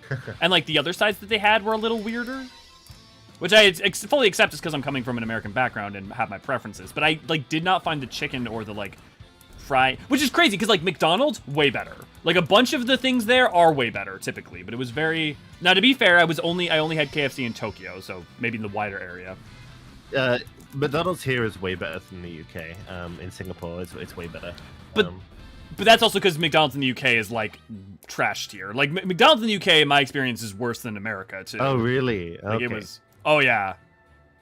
Like at least that was my experience. I also remember going there when I was like 6, and you guys still had dark meat. Oh wow! Yeah, I mean, you where did I get dark meat from? It must have been a burger place. Oh, it must have been Shake Shack. Wild. Trolls lulz, good to see you, glad to have you. I have a lore question, 14, totally. Why can you see the moon from Elpis if it's not created yet? You can't, you can only see it from there. You were originally able to see it at launch, but then they obfuscated it. The only way you can see it right now is because it's by glitching the skybox. I'm pretty sure they removed it from the early patch, and if you still can, I'm pretty sure you can only see it by like really fucking with the skybox to try and be able to angle up and see it, if I'm not mistaken. It's not like naturally in the sky. Yeah. At least last I checked, whenever I looked in Elpis. That would be the answer. Now, the answer is you shouldn't be able to, but you can glitch things, and But other than that, yeah. I think oh, sorry, go. Sorry, go ahead. No, you're good. I think the craving I was getting for Korean chicken is because I wanna sit in like a chicken and like beer place in Korea at like 2 a.m. and eat it, or I want to sit in like an izakaya in Japan and drink sake and eat at like 2 a.m. I just want to have that vibe. That does sound amazing. Trollzols, while we're doing this, I'm gonna go ahead and pull up Elpis just to like double check it when going into Catesis to see if we can find it. But I'm pretty sure I thought they patched it out for sure, but maybe I'm just wrong. Oh yeah, AC. And I mean, if you saw it recently, clearly I'm wrong. But it may have been that it was from a pre-saved and if it was during a cutscene, it may have been that was a pre-baked cutscene rather than an engine. Ooh, fuck. Right now, I'm sure you guys are all hearing the Endwalker theme. I can't actually. Okay, good. It's probably very quiet. Well, I'm sure you can because you're not watching the stream. Oh. In the meantime, I'm going to catch up on stream real quick. The Popeyes at KFC are so yummy. Very true. I'd rather have spicy dynamite pizza or a BBQ chicken pizza. Sounds good. Use archon loaf to make turkey stuffing. Okay, fair enough. Although I don't like turkey stuffing, but fair. I like Rygo for Dark Knight. Yes, Rygo is a great mount for that, for the farming. I feel like farming that was not that bad. Rygo wasn't particularly bad, especially with crystalline conflict now. Basically, archon loaf is what would happen if you turn generic sci-fi nutrient paste into dough. Fair. Except for Soylent Green is probably more tasty. Or at the very least taste like, soy. Okay. Probably tastes like tofu. Teleporting to the first. Yeah. Let's see if we can find that moon. Yeah, let's see. Because to answer your question from a lull standpoint, we shouldn't. The answer is you should not be able to. But okay, I'm going up. Let's head over to... You said you saw it when going into the dungeon, so I'm assuming you mean Catesis, right? Maybe it was right before I was about to enter the dungeon that I noticed it. Yeah. Because if we go up to Catesis, maybe there's a place where you can get high enough that you can see something. But I remember week 1 you were able to see the moon, and then they patched that out because it was an accident. Yeah, Catesis. Okay, cool. Quest added. Find the moon.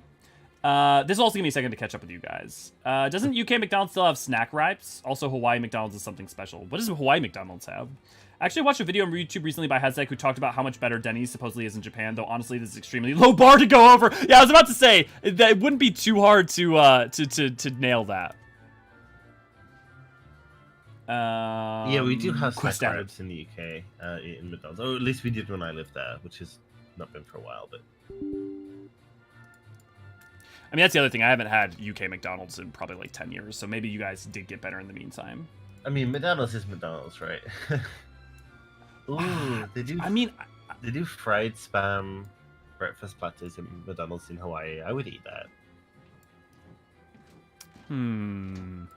Yeah, I'm looking around and I'm not seeing it, trolls. I'm looking... I don't want to show it just in case, for other people, but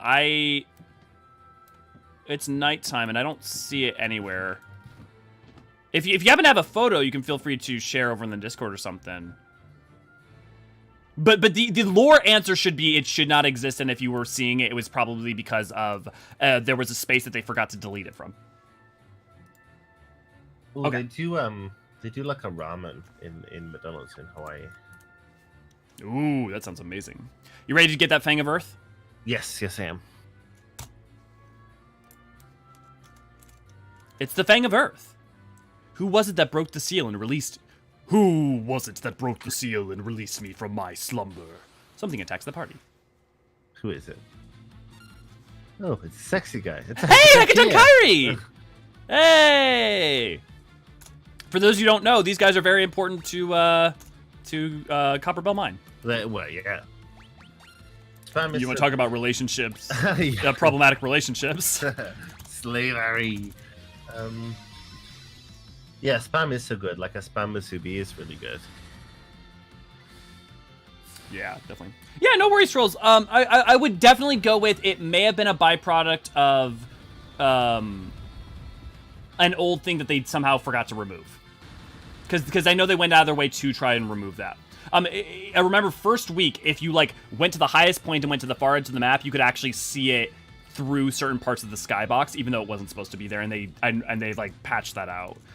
This may be because that same thing happened, but when you will go into the dungeon, that maybe instead of being in engine, those were in some way pre-rendered or something as cutscenes, which is why they. Well, I know for a fact that they aren't pre-rendered. Well, I don't know, but yeah, the answer is it shouldn't be there, and it was probably an accident. AC and Infinite have made the observation that this guy looks a bit like Phlegathon, which I think definitely it does. Not a lot, but like it does. I definitely see it. I mean, even the skin, the everything. I 100%. He has the scimitar, even the boots. Yeah, I'm definitely see it. I see it. To add to the McDonald's conversation, McDonald's in the new Brunswick does lobster rolls, or they did when I was a kid. That's a choice. I feel like they would mangle it though. Sadly, no lobster can be lobster can be a great good or a great evil. Yeah, Scarmiglione will get soon enough. Not to completely derail things. Yeah, no, love to talk to you guys about stuff. So yeah, Tactics Advanced does not get enough love and is also a fantastic game. 100% agree. I will say, Tactics Advanced, a lot of the things that I love about Ivalice come from the Advanced games, so I'm much more, not supportive. I don't even want to say laud it, but I enjoyed the Advanced games a lot. I like Tactics Advance. I might say it's better than Tactics, maybe. Yeah. Tame the Thing of Earth. I would go by, based on what Sanosuke has like been talking about this whole time, right? That I feel like your mileage is going to vary based on what you want. Because if you want, the political intrigue, I can understand preferring parts of Tactics. Come on, let's go back to the manor. Doga and Une are waiting for us. Oh wait, I have escape. What do you mean I can't use escape outside of combat? Oh, wait, what? This is bullshit. I wouldn't say Tactics Advance is thin on story. I mean, compared to Tactics, I think it is, but it's not. I don't think it's notable. I would say I can understand why, if you're at as comparison points, seeing it as lighter, because it's not as dense as Tactics. I do see the point being made there. If we wanted a Fang of Earth, we could have just probably won. Yeah, that's not till the next game, sadly. So Des, most East and Southeast Asian McDonald's have taro pies, or at least seasonally as well. Oh, dude, taro pies! That sounds amazing. I love taro, especially like taro milk tea is the fucking shit. Yeah, I like taro a lot. I like I mean, living with a Filipino, it's a thing. I do like taro. I like the taro roll, the spring roll with taro. Mm-hmm. Ube. I'm much more taro for desserts. Is my desserting stuff is. No, so sorry, I didn't mean spring roll. I mean Swiss roll. Oh, okay, that makes so much more sense. I was about to say, like, look, I embrace that is a thing that you enjoy, but also a spring roll kind of sounds disgusting. I would have said lumpia anyway. Yeah. But no. I remember when I first found taro. It was like when I first found Anko. Like it was like, oh, this is awesome. Yeah, you I like Anko, but you're bigger. You're like a bigger fan of Anko than I am. Yeah. I feel like I'm a bigger fan of Anko than like the vast majority of Americans too. I like Anko in like a sesame bowl or like a. I really want to try Oshiruka. I want to try that goddamn soup. Give it to me, someone. We'll have to get that for you. I really love Onpon, and like the thing is, like, I don't love Anko like as a side, or I don't love necessarily like red bean paste ice cream, right? But I really love it in like a baked good. Oh, I see. I don't mind it in ice cream, actually. I quite like it in the ice cream. I also like ube ice, well, taro, ube, whatever, ice cream, so. It's a much more modest game. Yeah, that's fair. I think that's fair. About coping with life difficulty and escapism, it's not complicated, but it's true. Yeah, I think that's, I definitely think that's fair.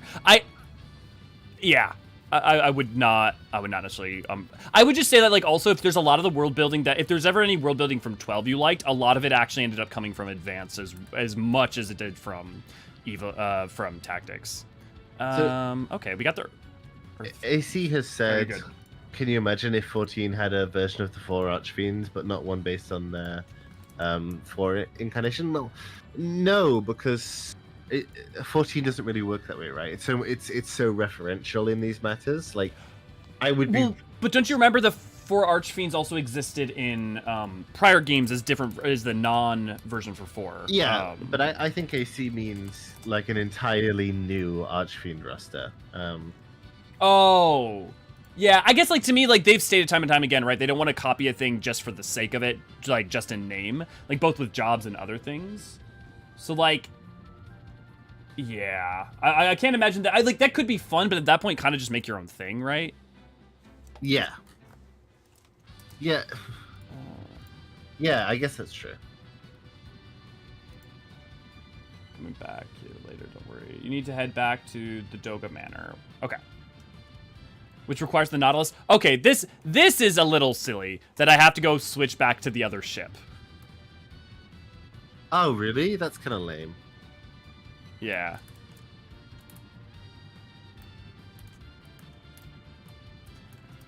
Because I have to go back to the manor, but it requires the Nautilus. Oh, I hate shaved ice, AC. I think it's the lamest thing I ever. love kakigori! Dude, kakigori with sweetened condensed milk and syrup is so good! No, I don't like it. There's a Singaporean version as well. Well, a Malay version. I don't like it. Okay, bear with me here. What is it that you don't like about it? It feels pointless. Like, I would rather just have ice cream or a nice lolly. Question, when you get it, does it usually taste like water with like kind of a sprinkle of flavoring and so it's gross? No, not always. But even when it doesn't, I'm just like, I could spend my time doing something better than this. Have you ever had it with sweetened condensed milk? Yes, because I've eaten the Filipino version. What's that called? The big mix-up. But yeah, and it was nice. I shouldn't say that I don't like it. I'm not that bothered about it. Mm-hmm. No, I mean, look. I'm not saying like I'm not trying to go to bat for it in terms of like I'm the weirdo who hates all fruit and baked goods, but no, I was curious because like it's usually such an inoffensive thing. I can understand someone not loving it, but I'm surprised when it's like a distaste because it's that worst water. You know? Yeah, no, I think that's what my distaste is. I just find it boring. I really do. I don't vibe with boring foods. That's fair. That's definitely fair. We're supposed to go to Doga's Manor, right? What do you mean that requires the... Oh, wait. Why would that have required the Nautilus? This guide is lying to me. Oh, it's probably because you can land in the Pixel Remaster in a way that you couldn't. Kachang. That's what we call it over here. It's kachang. Shaved ice. Oh, yes. Like a world-building game, it's probably done the most established evilly as a setting, but I also think both story and world can be separate things. Yeah, no, absolutely Snowscape. Dekey, good to see you. Glad to have you. Oh, you said 16? Not... Sorry, AC, I'm reading fast. 16 creating its own version of the Archfiends? Yeah, that'd be cool. Sorry, yeah.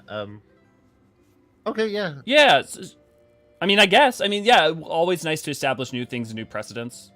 For the problem for 14 is like, what I said, right? But 16, I definitely think could create a new version. Yeah.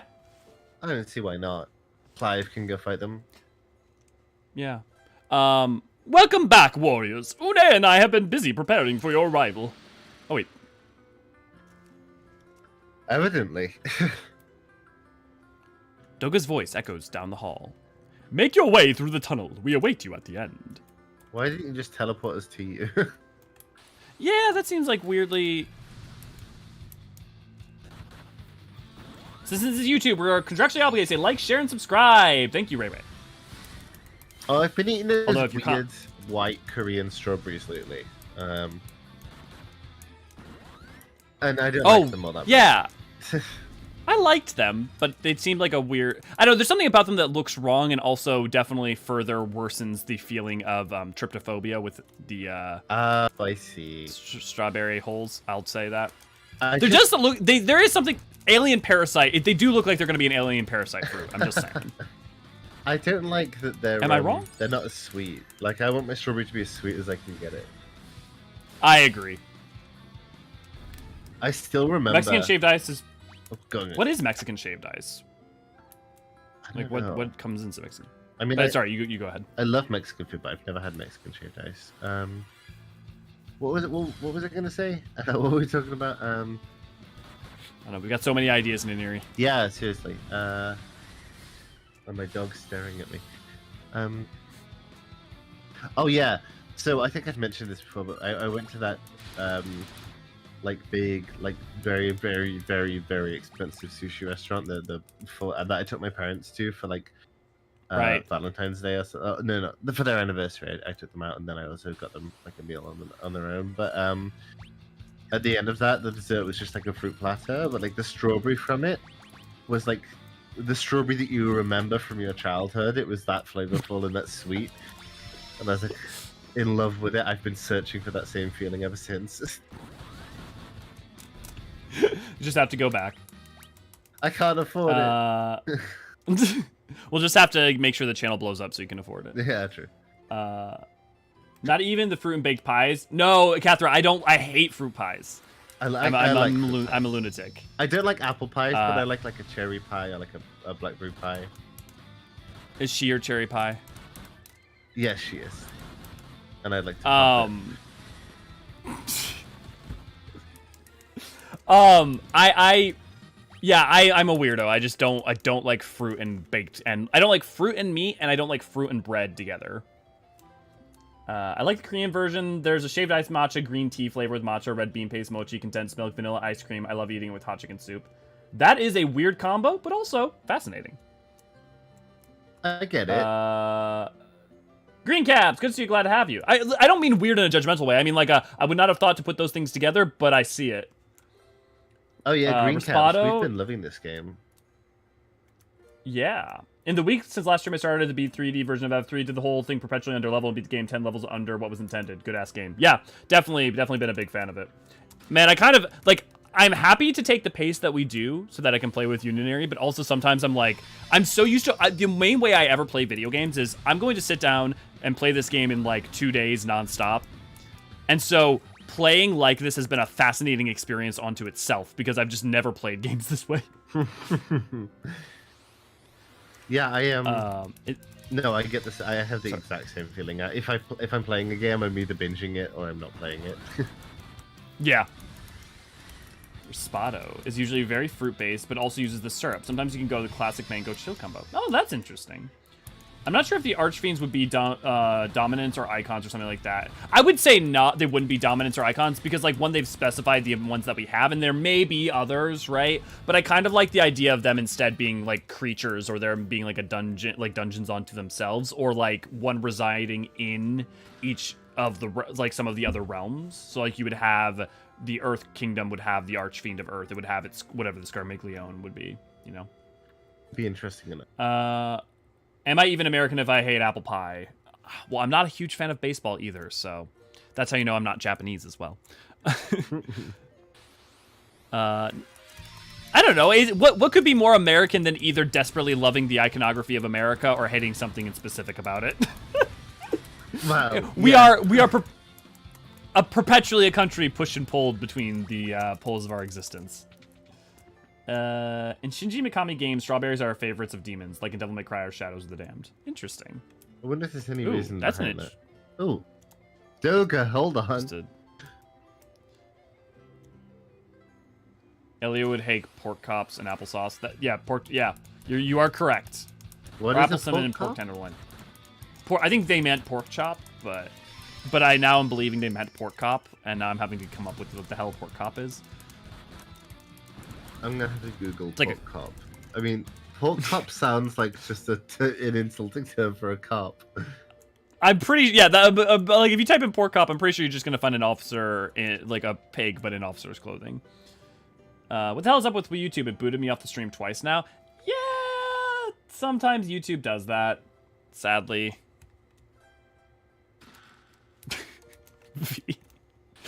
Tried to dance around being like harsh in any direction, and V just comes in like, nah, I've heard of subtext and it's only for cowards. I just didn't have the energy to do it. Pork chops. No, I Yeah. feel like pork chops goes okay with applesauce. I mean, it's not what I'll choose to. I actually don't like chops. I don't like pork chops, lamb chops, anything like. But I'll eat it with like Yeah. applesauce. Yeah. What's interesting is it's not sweet and meats. I was talking to a partner recently, and it's not sweet and meats because like I will love like mirin glazed salmon. So it's specifically fruity flavors and like bread and because I also like syrup. I like fruity flavors on meat. I just don't like certain cooked fruits. I think a lot of fruits go to shit when they're cooked. Is that because you're such a fruity individual, Ninieri? No, that's true. And there's my shining curtain. So the only... How do you feel about chicken mole? I don't know chicken... Sorry, go ahead. No. Chicken mole. What is? Is it mole or is it mole? It's a Mexican corn dish, isn't it? Mole. I have not had it, so I can't speak to it. Yeah, that's what I was thinking. VM like the AC. Wait, are you saying that autocorrected pork chop to pork chop? Because that's also I have questions now. Autocorrect is an ally. I love pork chops, especially with honey mustard. I don't fuck with honey mustard, but I can handle honey mustard. I do love a good BBQ sauce. The only time that I eat honey mustard is on like a Subway sandwich. If I like I'm low on time and I have to get like lunch from Subway or something, then I'll have like honey mustard on it and Chipotle Southwest. But I also like love ketchup, but I only love ketchup with like potatoes. I don't. Was that a sneeze? Yes. You know how it goes, adorable. Elio. I know how it goes, but I can never deal with like the juxtaposition of you being 6 feet plus tall, a Lalafell, and sneezing that level of cute. I have to weave my references. God damn it, Doga. Why did you teleport us to the beginning of this dungeon? Seriously? Okay, here we go. You made it! We are about to complete the Eureka key. Eureka! But first you must defeat both Une and me in battle. Wait, what? That? You think you could handle it, punk? Wait, why do we have to fight you? Elio, thank you for speaking for me. Listen well. Long ago, mankind came into possession of weapons far too powerful for them to wield. They were sealed away in Eureka, but now they are necessary. I didn't realize it was literally weapons that was stated as that too. Oh, that's cool. Yeah. In order to go to Eureka, you need the key. But to create this key, we need massive amounts of energy. Energy we can only produce in battle. No, Doga, Une, there has to be another way. We can't fight you. You're our friends. They're what now? Innocent fools. If you will not attack me, then I will take the initiative. Prepare thyself. Doga attacked.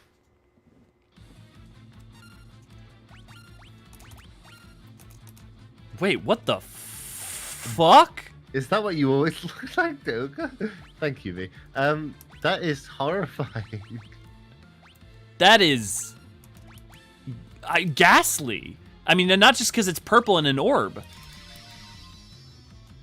Amon got to him. Yeah, seriously.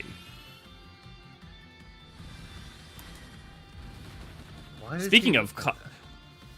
I don't know. Has it ever come back up? I feel like there should be a void scent that looks like that. I'm surprised one of the bosses of, like, Troya didn't look like that or something. Yeah.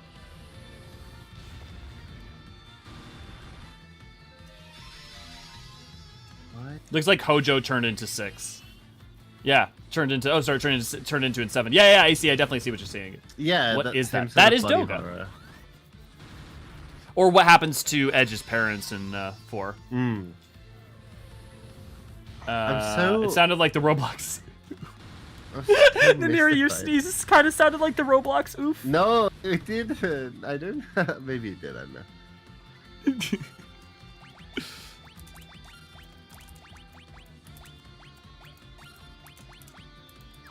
Green caps, that is classic FF. But this is like more extreme than anything I've seen before. Right. It looks like he was turned upside down.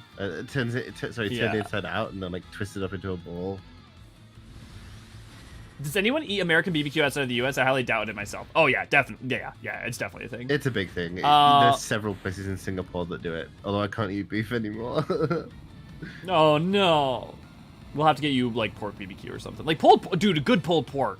I know, Dude, a good pulled pork brisket, sandwich is though. the shit. brisket. Oh, okay. You're just torturing yourself. I know, you're right.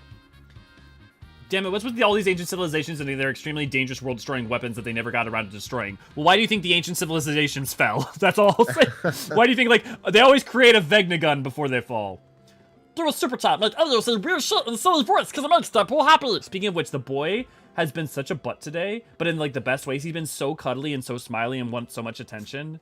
Oh, Deadpool's so cute. Let me pull up a photo of him. Please don't die, Doga. I mean, he turned himself inside out and back. I think he's dying.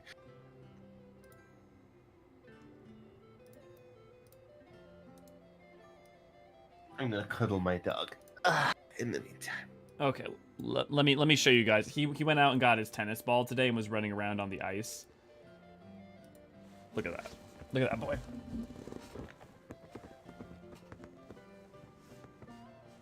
This is a good boy.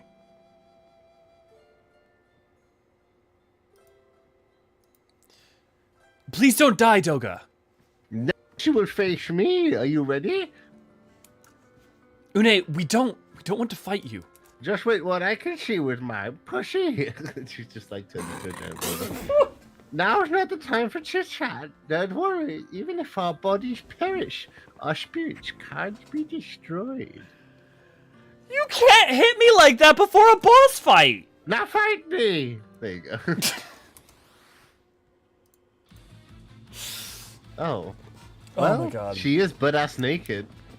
Yeah, that is ass to the cheeks to the camera. I mean, at least she's not inside out. It's the little things. Yeah. In the third 3D version, it looks like a Technicolor floating brain with tongue and eyes. They are a fan of that shit. They do that shit for, like, Zeramus, too. Nah, true. AC, now I want a pulled pork sandwich. But do I want pulled pork sandwich or do I want a KFC more? So, something that I find is, a lot of American pulled pork sandwiches are a little too sweet for me. Yeah, that's why I like them. I like sweet meat So as well, fair. but I feel like pork has enough flavor that you don't need to necessarily overwhelm it. You can supply it, like you can support it. I want to agree with you, but I fucking love sweet pork sandwiches so much that I can't. Because We I totally... So we have pork baps in the UK, which is basically pulled pork, and like it's they usually serve it with like stuffing and applesauce. Mm-hmm. Lately. That sounds quite good. The boy in his element. Pronounced mole, it means sauce in several versions. Most common is the one chocolate base in addition. I feel like smothering in sauce like that is not a thing I'm usually a huge fan of. But He says after saying see that why he it'd be likes good. American pulled pork sandwiches. But it's not. There's a difference between like torn up meat that has a sauce that's tossed in a sauce versus like a big piece of chicken slathered in a sauce. Oh, like, yeah. Experientially, it's different. I love tearing up meat and tossing it in a sauce. I got you going, and now you're unstoppable. Yeah. I didn't consider Canada when I was thinking about it. Yeah, we tossed Nidhogg's eyes into a hole, so we have no right to talk about it. Wait, what did Daniel say? Oh yeah, because the ancient civilizations. In our defense, we thought the abyss was bottomless. Well, to be fair, it was covered by an impenetrable wall of churning wind that no human would have been able to get through. But we didn't consider, not humans. Is mole sauce redundant, like calling it sauce? I mean, we call it an ATM machine. What do you want? Yeah, most that's like a cornerstone of human languages doing that. Like there's 1800 river avons in the UK, which just means river. I'm so glad I hadn't taken a drink when Culinary said that. Culinary, everything in America is full of sugar. If it doesn't have sugar, naturally we add sugar. Our whole wheat bread has added sugar. Our butter has sugar.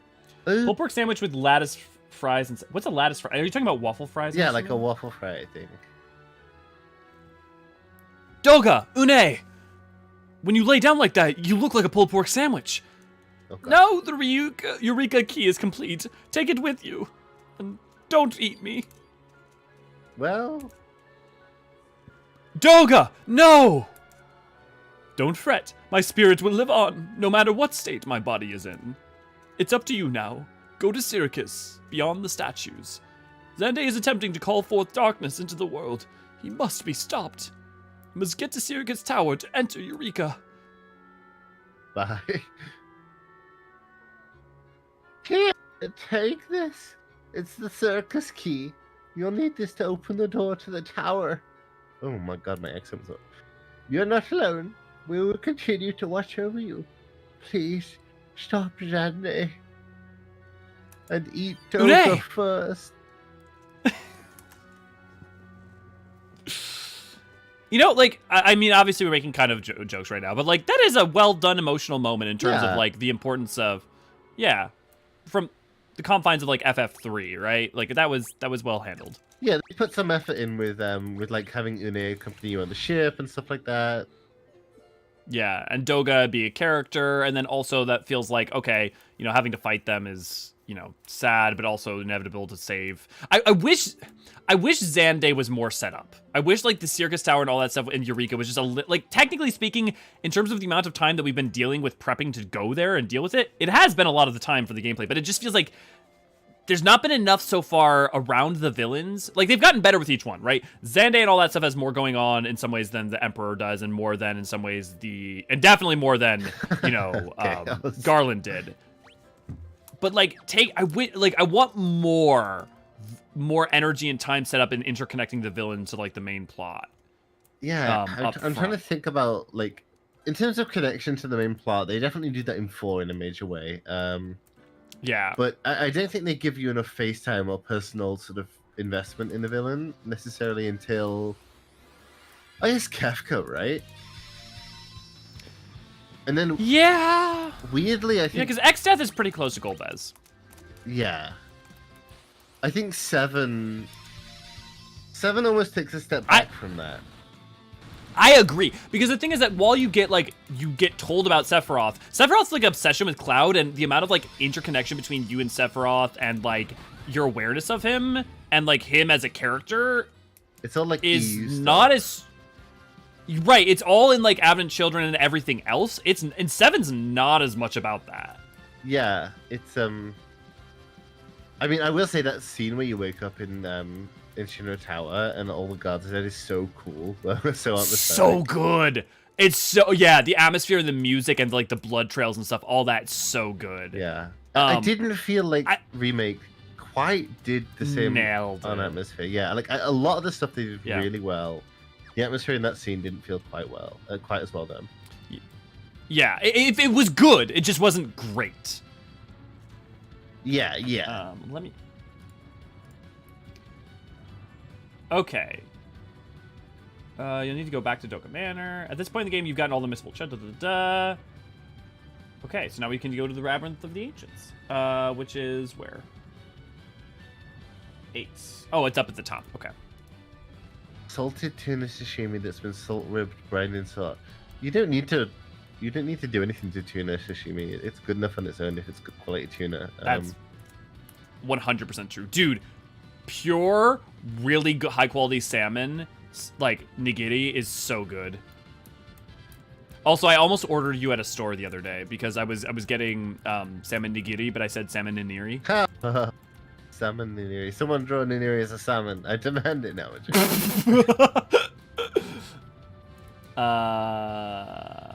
The waffle fries, they're also called lattice fries up here. Yeah, that's the first I feel like I've heard that, but it makes sense, right? They are literal lattice. Oh, it is redundant, but no one really calls it bull sauce. Okay. Daniel, Sorry, I want to make clear, I'm not saying that it's a bad thing that we don't necessarily get that much face time with Sephiroth. I'm just saying they do it less than with Kefka.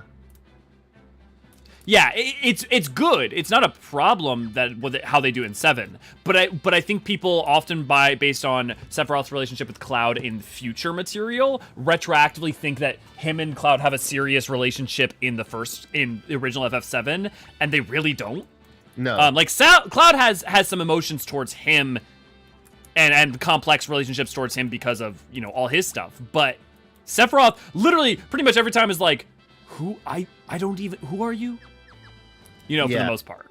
Which is very different in in remake. Advent Children and remake. Yeah. Salmon Mermaid Nidiri. Yeah. It's a bit redundant, but it's not wrong. Yeah. Bold of them to fit 24 people raid into a nest cartridge. Yeah. You know, with the mold. How do you guys feel about salted tuna? Yeah, we got that for sure, Des. I only hear mole as well. Yeah. I don't know how, like, I like how little we see Sephiroth in the OG FF7. Yeah, it's definitely not a problem. I don't dislike it. It's just that the amount of times people have, like, talked about Sephiroth and Cloud having a relationship in 7, I'm like, literally, I'm like, what scenes are you talking about? And they'll point to scenes, and then I'm like, those are actually in all the other media. That's yeah. Which oh my god, Neri has a salmon. Which FF would be better off with an M rating, AC says? Oh, that's interesting. Well, like, what ones don't need it? Like, 10 doesn't need it. Sorry, 1 second, my headset needs to charge. Well, 6? I feel like 6 could take advantage of it. 6 could well. really take advantage of it, and I think so could 7. 7 definitely could. 9 probably could. 12. I think 8 could. I don't know that 8 needs it. I don't know that 12 needs it. I feel like everything it needs to do, it can do with its like Shakespearean level of bloodshed. I guess you know, like it kind of already. I don't think 13 needs it. 15. I feel like. I mean, there's a lot of things 15 needs, but 15 could take advantage of it. 15 just needs a tighter focus. It doesn't need like. Yeah. I know that's. I'm glad 16 has it for sure. Oh, I'll tell you what needs it. An FF2 remake. Yeah! Dude, make it bloody and hardcore and, like, gritty. Yeah. And, like, have, I like... think benefit 15. People doing, like, drugs in, like, the Emperor's Palace and stuff, and you, like, go to find him and stuff. Oh, I'm liking it. I'm liking this. 15 would benefit. I feel like 15 could benefit from it, but I feel like there's so much about wanting 15 to have its tighter focus and to have expanded upon other things so much first and foremost that I don't know it needs it, right? So like I definitely think 15 could, but is it like the predominant one that would take the most advantage of it? And I think off the bat my best it's 6 and 7.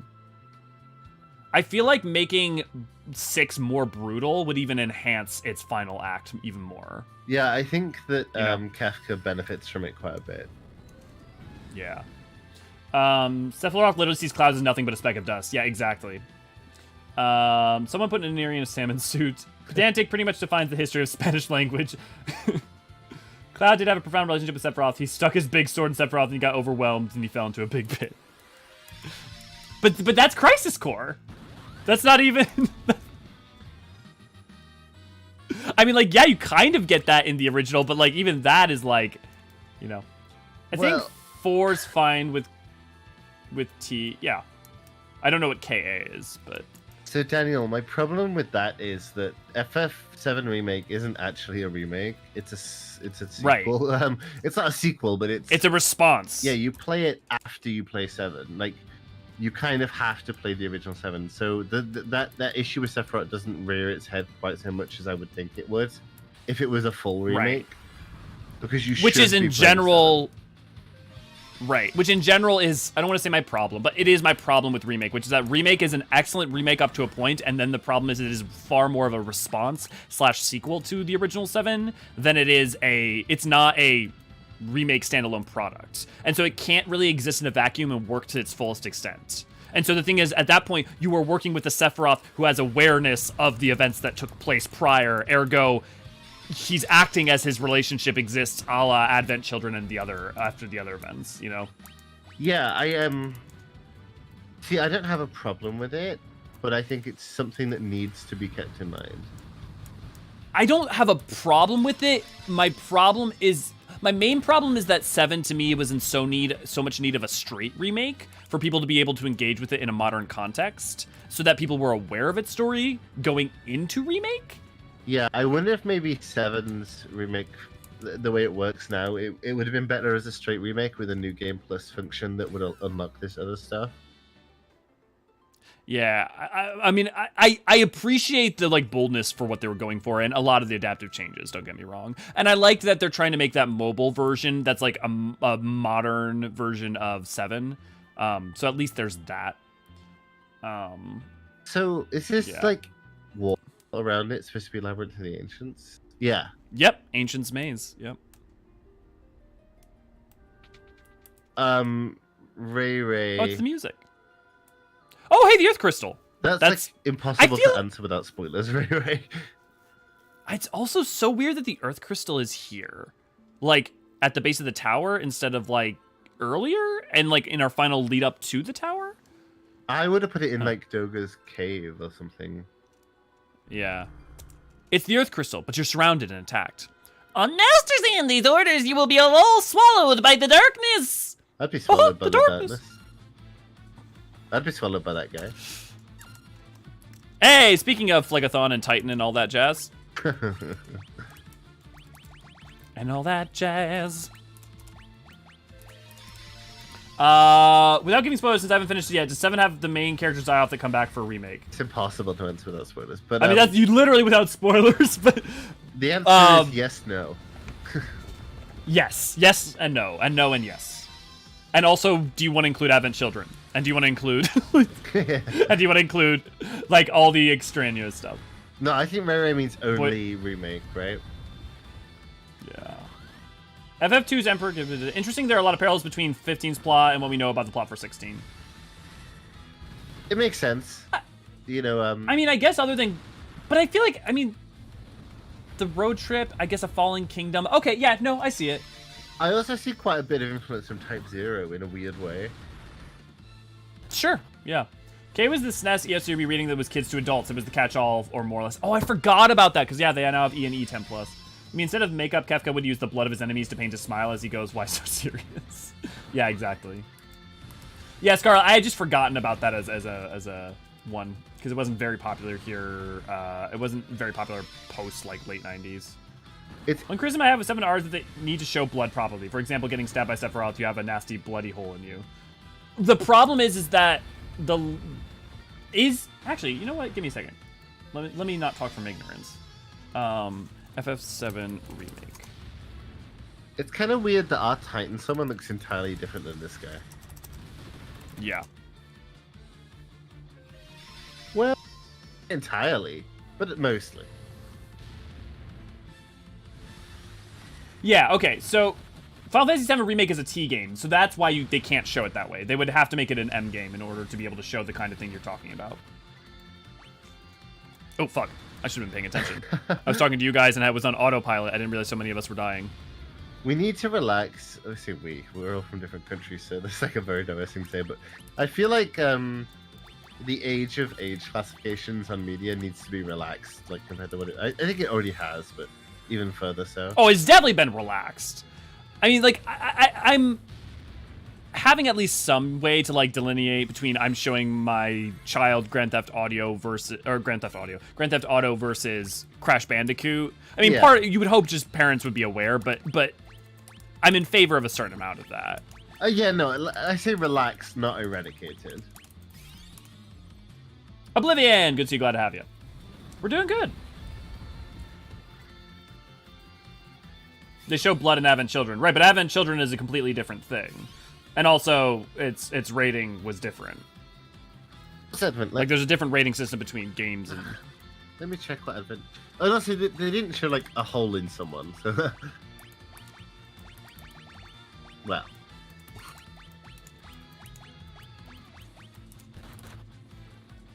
Grand Theft Audio, I played that a lot as a teenager. LimeWire was my favorite vehicle. Oh my god. Well played.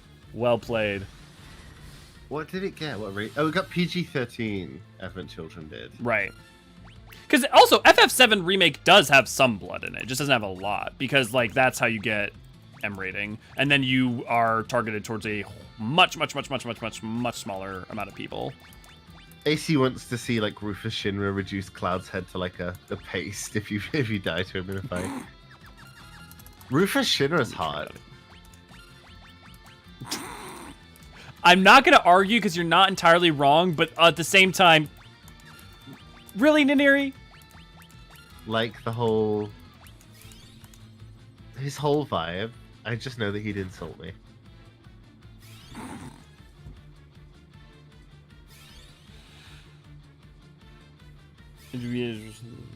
Yeah, that's about cultural norms though too, Daniel. So like that's that's kind of like almost like an Overton window thing of you need to like look at what the norm of each culture is. And like, don't get me wrong, I wish we were less prudish, but there's not an insignificant amount of people who feel very differently about that. And you can always just watch European films, like mainland Europe will just do that. The French don't give a shit. Oh man, the French really don't give a shit. He's like the Elon Musk of FF7. No, he's not, because he's sexy, and Elon Musk isn't sexy. And also, Rufus Shinra has a cool dog, and like a sawed-off shotgun that he goes around and shoots people with. Which I wouldn't like it if Elon Musk did that, but he's also not sexy, so... Oh yeah, the coin is cool, I see. Rufus is just cool. And plus he becomes like a good guy in Advent Children. He's functionally a good guy by Advent Children. Slightly atoning for past sins by not making things worse isn't exactly being a good guy. He's making things better. Okay. And he has like Genesis disease. He doesn't make things worse. He helps the protagonist, doesn't he? Or am I wrong? Plus, I love. Kinda. I mean, like I love the Turks. He tried to keep the Genova stuff away from the. Yeah. You know. It's the fourth and final crystal, the Earth crystal. I'm surprised they never made the crystals like different colors. It's like, it feels odd. like that palette swapping that would have been relatively easy, you know. I would think. Warriors of Light, the mortal known as Xande is using my powers for the utmost evil. He plans to drown the world in darkness. You must use the power within me to cast away the cloud of darkness. That's the plan.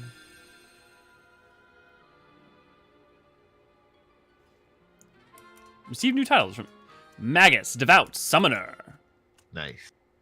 Oh, we probably want to swap Bean to Summoner then. Yeah. Circus Tower is a conductor for light. Ooh. Xande plans to use it to amplify our power and summon the cloud of darkness. Go now to Syrcus Tower and stop Xande, Warriors of Light. So it's literally just the exact same thing. Yeah, and I'll also say in the Alliance Raid's defense for Crystal Tower, we basically do meet Xande at the same point in Crystal Tower as we do in this. So it's like I feel like the fact that Xande doesn't get as much characterization in 14, I can forgive a little bit, as it's like aping specifically. Summoner. There's the horn. There's the horn. Is Devout just better white mage? Yeah, it is. Okay. Then I'm gonna change you over to Devout. Oh no, I'm a cat girl. What a shame. Definitely not a fate greater than death. Oh, the different colors in the 3D version. Yeah, I'm not surprised by that.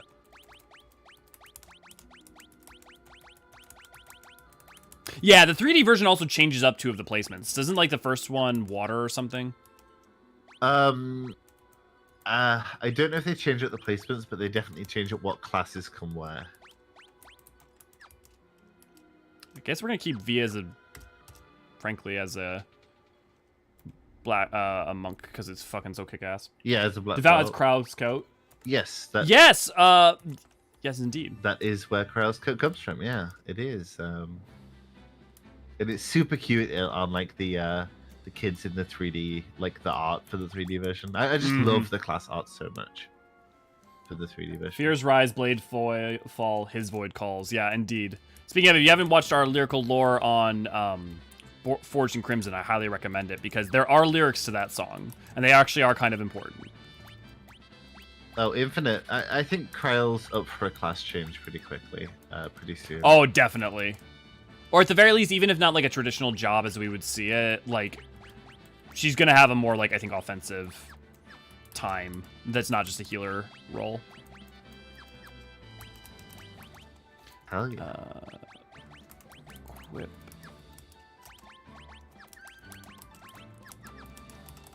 For some reason, this music right now just reminds me of like Mario Party. It's like very early Mario jaunty. Party. Yeah. See, I've never played a Mario Party game. Oh, Naniri! Next drunk stream is T plays Mario Party.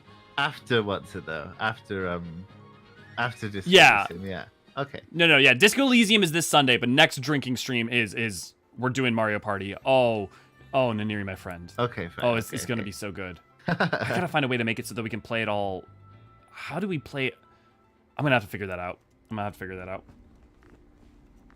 Dark Knight Kryl. Thank you, Ray Ray. Kryl becoming a geomancer is really cool. Yeah, that would have been my hypothesis / theory. I feel like that would make a lot of sense. That'd be an interesting transition from White Mage. Yeah, and especially with how some of the basic principles are all rooted in Conjury as well, and also astrology, which she's Charlian. Like, I feel like that makes a lot of sense. Yeah, I Also, think I so. love this music. Oh my god, that floor kind of okay. knocks me sick a little bit. Because it's red or because it's wavy? It's wavy. But we're checking screenshot and art. Raven does check screenshot and art in the channel. Speaking of Raven, I'm trying to get my printer working so I can hang your Deadpool art up in the background. I have not forgotten about it. Screenshot and art.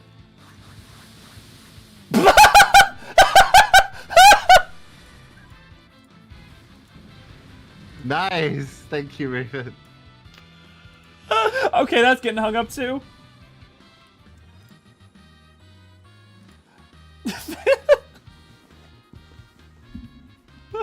I love it. It's so dumb. I'm obsessed with it. Oh, Nindiri, you gotta make that like your icon on Discord for a little bit or something. Okay, I will do. It's amazing. Thank you. As a geomancer, would Kryl trade in her staff for a petrified lizard? Sarcastic move. I would definitely say like a bell. I would think bells would be where they go. Yeah, I think so. Thank you so much, Raven. No, seriously, I can't tell you, like, getting art from you guys is one of my #1 favorite things in the world. It really is just genuinely very lovely, so thank you. Yeah, it is really good.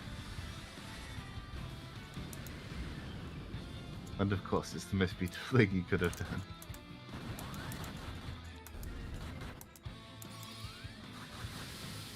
You've heard of salmon fillet, but have you heard of salmon fellatio? Because that is Naniri. That's nice. Speaking of Kryl, I recently did a Warring Triad quest, and you actually see her in her White Mage, with her White Mage face. Yes, Inosuke! I think we were talking about that a little ways ago. Someone brought up what, I think might have been you when we were talking about it during the live letter, right? Because her thing showed up. I know one of you guys brought it up. There we go. New icon on Discord.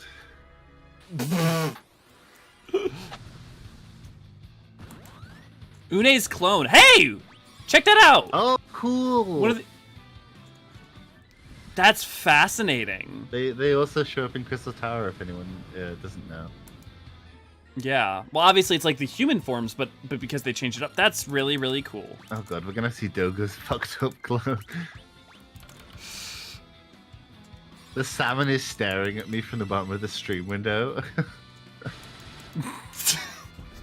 I'm transfixed. It's perfect. Oh, I'm so glad that your Just a little- friend loved Living La Vida Gobi. Elio is a masterpiece. Is a master of his art.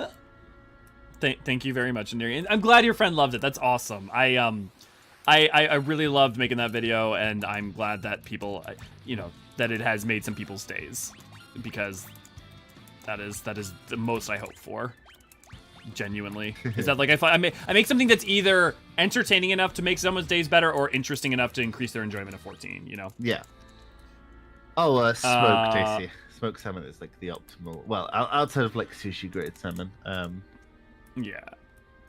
I know you didn't ask me, but mirroring glazed salmon, assuming it's like a salmon dish. Otherwise, like a buttery salmon nigiri is so good.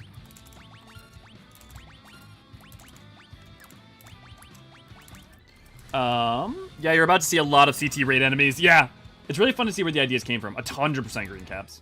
More Gabi videos would be great. We'll always do one once every April Fool's Day. Like every April Fool's, there will always be at least one. I mean, Iron Claw is the name for the the hand.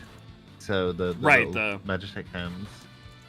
Yeah, and it's the same color scheme too. It is, yeah, it is. Same color scheme.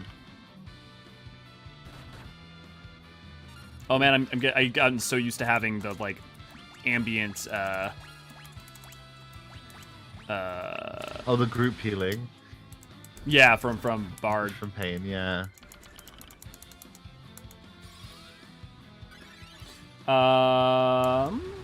Showed Salmon, Naniri, and Victory theme was blasting in the background. Glorious. Nice. Yeah, I can definitely do more Gobby videos too. I mean, the thing is, it's just like, I can put Tome Fix in more videos and stuff as a background element, but there's only so much to say about the goblins. Once we get the Criterion dungeon that is the secret Gobby city, then I will go again, I promise. That's gonna have to be like the biggest Criterion dungeon ever. Please. Apparently there's a Mario Party net play Discord that looks like it helps you do online matches on PC. Hell yes! Thank you for looking that up, V. Now we got it going. Greater Okay, I don't think Naniri. greater demons appear. I mean, Void Send do, so. Yeah, that's the closest I feel like we were gonna get. Wait, I'm wrong. Oh! No, there is... Which enemy is it? It's a demon. You know, the, Which room? Is it in Labyrinth of the Ancients or in Circus Labyrinth. Tower? Labyrinth. Is it the ghost section area or? Oh, probably, yeah, probably. Next hatching type, Gobby Glams. I can dream. I mean, we already do have the Gobby hat. Yeah. Vasago. Was it Vasago like the little Vasago model reuse guys? That would make sense too, Infinite. No, it was the actual, you know, the demon model, the ones called demons, the weird horn-headed ones that look almost statuey. Right. Well, so it's me and you, Naniri. We'll have to see if Issa, Ray, V, or Bean want to join us for Mario Party. Definitely. We're playing Mario Party 2, that's for sure. Okay. I have no frame of reference. I mean, with Mario Party, you're which one's the best one is purely based on A, either your childhood, or B, your weird preferences. So I just personally like 2 the best. Yeah, in the Bone Dragon Wing, that's the ghosty one, the creepy one. Yes. Okay. Yeah. Cool. I should have Thank you, remembered Ray. that. I've written a whole thing on it. There's a whole breakdown on the website, but whatever. Naniri, my friend, we have forgotten more about this game's lore than most people will ever know. That's true. I think I've forgotten more about WoW lore than anyone will ever know about any subject in history.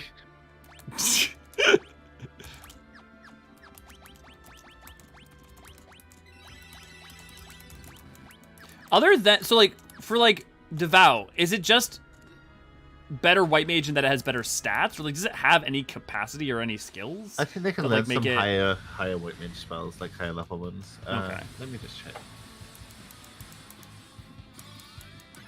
Play any but 1. You have a chance of hurting yourself with 1. Oh, I love 1. I love 1 way more. 1 and 2 are my 2 favorites, probably. Ooh, hold on. Something exciting that I've just found. If we're thinking about Kryl as a geomancer, is that Devout's name in Japanese is Shaman.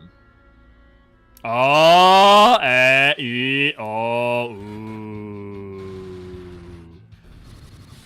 Okay, can someone take a note of that? Because I need to put that in my 7.0 jobs video I'm working on. More importantly, can V, Naniri, and Ray all take a note of that? Because I'm going to forget. Yeah, I'll take a note of it. For sure. Apparently, it also has better MP growth as you level up. Devout does. Yeah, I'm not surprised that the stat curve as you level is better. That's for sure not surprising. I say Petrified Lizard for Geomancer because I think of Uncle from Jackie Chan Adventures with chanting his Petrified Lizard casting thing. One more thing, Jackie! Sasuke. Yeah, oof, don't remind me about WoW lore. 2 is great, and I think 8 was another amazing one, but it's been a while, I might be wrong. 8, I remember being good. 8, honestly, 1 through 8 are all good. It's just varying levels. It also depends on how much extra bullshit you like, because if you like items a lot, then the later they go with orbs and things like that, there's more to love about that. It kind of depends what's your favorite, how much you want to deal with bullshit versus how much you just want to play the game.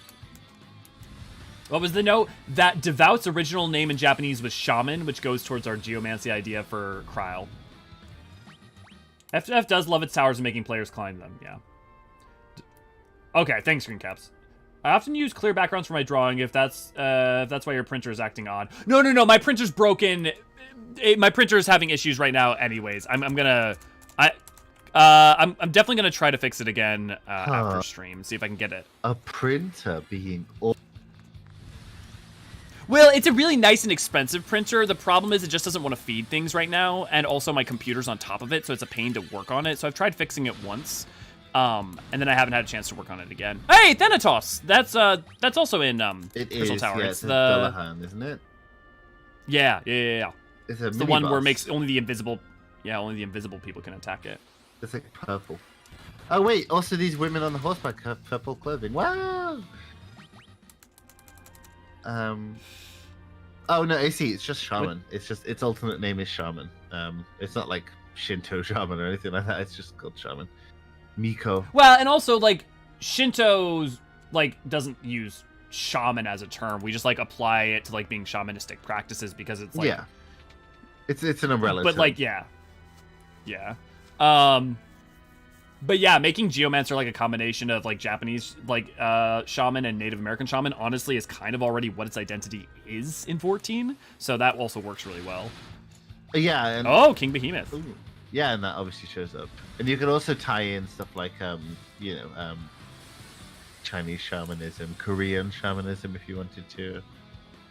I know a little bit about Koreanism, and I know Korean shamanism. I know very little about Chinese. So if you care to inform, I'd love to hear. Well, I mean, folk religion is huge, obviously, and the because of the sheer size of China and the fact that it's got like hundreds of ethnic groups, it's obviously such a vast topic, and even amongst the Han. But you know, I mean, Taoist priests in certain denominations are basically just shaman, just especially in the south.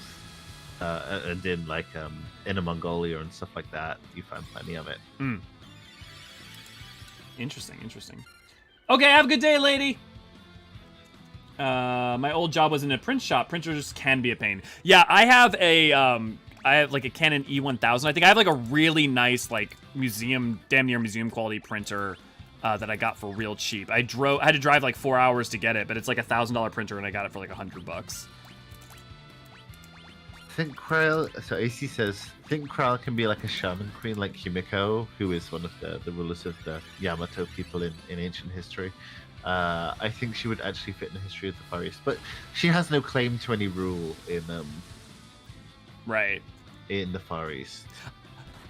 I would definitely think of her adopting the practices instead, or like what will go to Mericidia and they have something that's like called shaman instead of geomancer, and but it's very much a similar idea. I mean, look, anything could happen, right? What we're pitching. I mean, go back to my Endwalker pitch like theories video, and like I think maybe one of them is correct out of like 9. So I don't have an amazing track record. We were so with certain new expansions. That the moon base was crashed out like a ship. Yeah, well, and to be fair, like we were certain that the Hamdal thing was Allegan, and it was. Yeah, but I was so certain that the Loporrits were the fault of the Allegans. Yeah, like I thought that made so much. Right. Well, and then like them being on the moon, you know, the bunny on the moon, and like the Heimdall crash landing with them, and yes. Yeah, I mean, you could definitely draw and stuff like Himiko. I would love to see a lot of Omnioji flavor in it. So, yeah, the Shugendo stuff and like the Omnioji stuff going on with Gosetsu makes me think it's possible. Yeah. I don't know if that's going to be the same job or another job, though. That's what I wonder. I almost don't feel it has the. I mean, it does actually. You could definitely distinguish them thematically and mechanically, but I don't know if they will.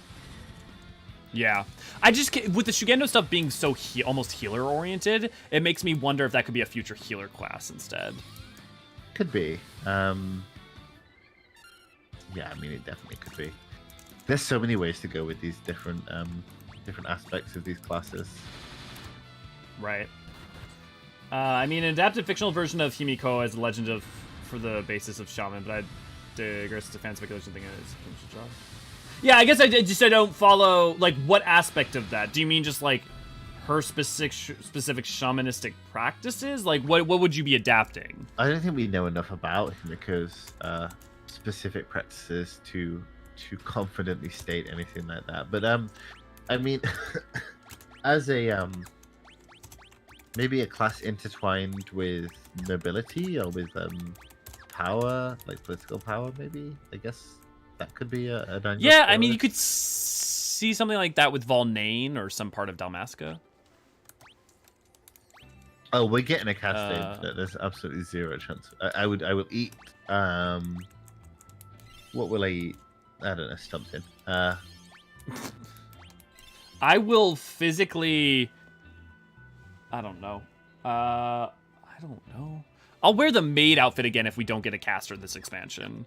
Just because, like, there's no way we don't get a caster. Just in terms of A, the needs of the game, B, the needs, like, the pattern that we've had.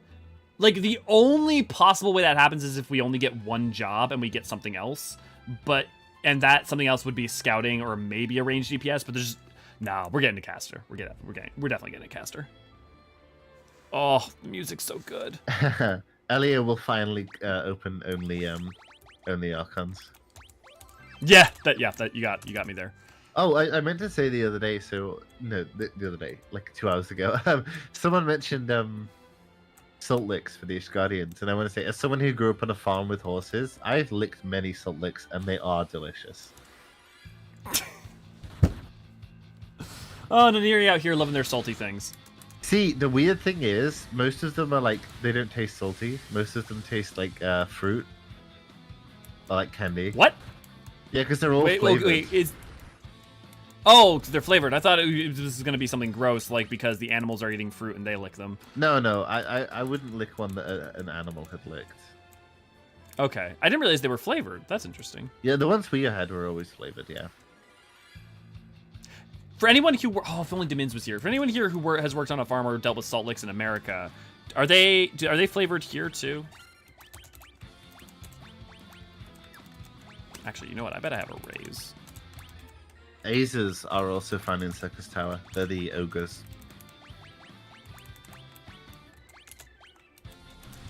Oh, the ogres for which room? Oh. They're just like an ad. I think they appear in multiple rooms. No, wait, okay. Maybe they appear on the stairs or something. You know, the one of those sections where you're climbing and you get multiple. You know, one of the things we need to do one of these days is we need to go take pictures of all the enemies and like put them up over on one of the wikis, because I swear to God, it's actually genuinely hard to find imagery of specific monsters when you're looking for them. Oh, actually, if you want that, my old Google Doc drive has them.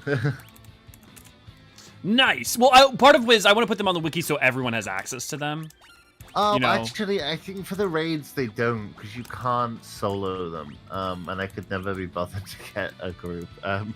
Like a smaller group. I have ways to deal with this. Are they the same ways that allowed you to make live in La Vida Gabi? Yes. Correctamundo. They're in the come Green on. Dragon room? Okay.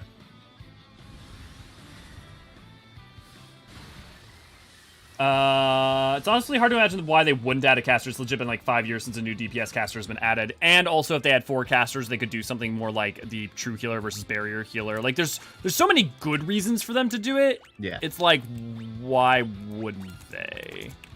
Was it just salt, Cathra, or was it like a flavored one? Because ours used to be flavored in the UK. But that was horses, which I guess you pamper more than cattle. Warning, do not lick the like button. It is not a salt lick and it is not flavored. Try and stop me. Draw attacks. Let's see. Attack. Summon. Spark. These guys are tough. Like, the enemies in this area are kind of tough, actually. Yeah. I'm starting to wonder if...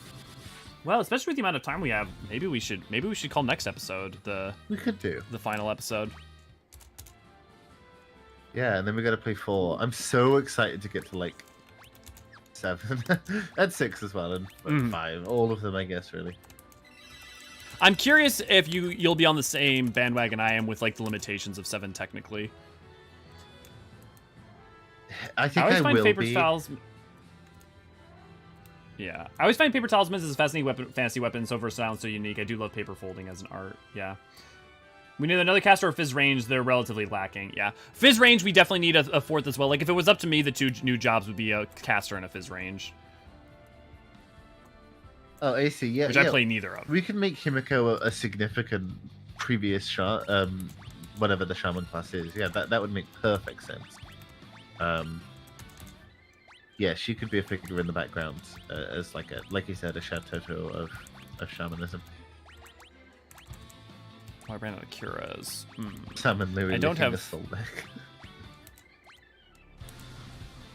You could just Photoshop. What are the chances someone will draw salmon in near licking a salt lick? You'll have to ask Raven. Make him, yeah, Shadow Toto. Yeah, I mean, you definitely could see something like that, AC. I wouldn't see 1-to-1 since I would imagine them adapting the concept. But definitely could happen. Dude, did I just use that in Tetsuken? Yeah. Hell yeah. Yeah, hell yeah.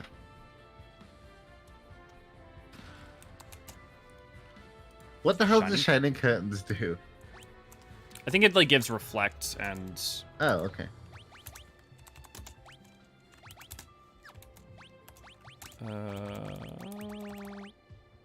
that or it just looks really nice in your living room. Oh, we scrubbed past it. Where? Keep going, there. Oh, there. Cast a magic reflecting spell. you Called were it. right. You were right. Usually whenever they have an item called curtain, that's... Oh, there's the Doga clone. Oh, yeah. Oh, thank you, Raven. You're an angel.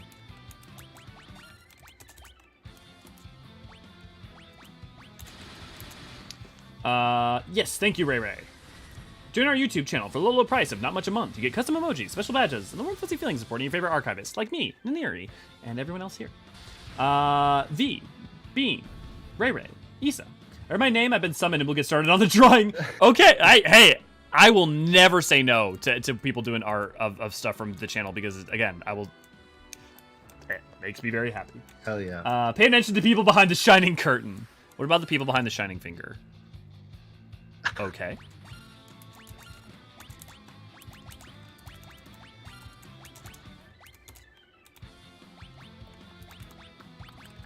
I'm gonna cast Asuna just in case. Yeah. Oh, I can't cast Asuna on everyone? That's bullshit. Okay, never mind. I'm gonna cast Kiraga just in case. Oh, actually, everyone's mostly healed up, so let's just do Cure.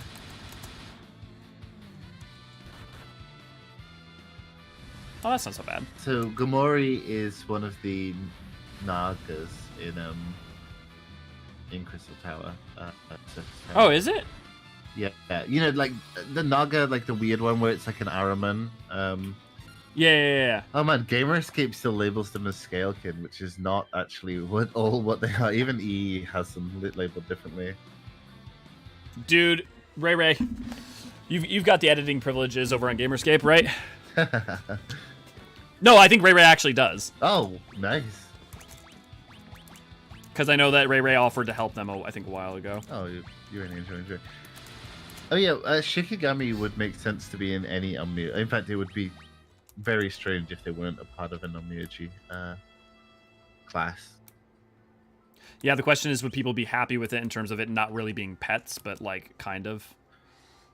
You could always do like it as like like you build up a number of Shikigami, then you can spend them on stuff or like that. Mm-hmm. A voice emanates from the mirror. I am the door to the forbidden realm of Eureka, resting place of weapons deemed beyond mankind's power. Oh, you know the like portal thing when you go into that like interstitial space for going into the Crystal Tower? Yeah. I think that's what this is hearkening to. Like, you know how there's the like that hexagonal like crystalline snowflake looking thing? Okay, I guess that could be it. Yeah. I guess I never gave that too much thought. An invisible wall is blocking the path. Oh, Syrcus key. Maybe the tooth? No, because we use those to break the statues, right? Oh, the realm of Eureka. We need the Eureka key. Oh, okay, yeah.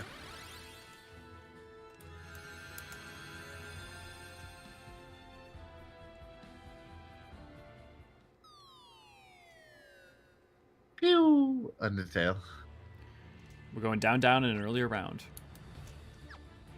Ooh, this music's pretty fire. Yeah. Which, I mean, like, I don't know. Like, after working on the Crystal Tower synopsis, I came to really adore the Crystal Tower's music. It was one of those other tracks that I was like, oh, this is nice. I like this when I first heard it, and then have come to really adore it. Yeah. Well, that's fine. I see using them as bombs and secret projectiles, but in terms of real life mythology, well, practice, they use more protectively. Yeah, they're more like securing curses and warding. Yeah. But you could do both. There's no reason you couldn't.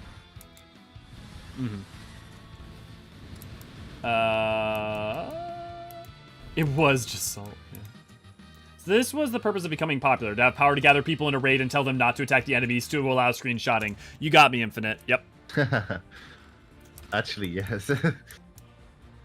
Speaking of, if anybody wants to do, when 6.4 comes out, if they want to do the new trial and the alliance raid, or the raid tier with me when we do them day one, love to have you. Thank you. Maybe we'll get you to play it with me, Niniri. Yeah. By June, I'll be fully caught up. And I will make sure to watch and do my research anyway.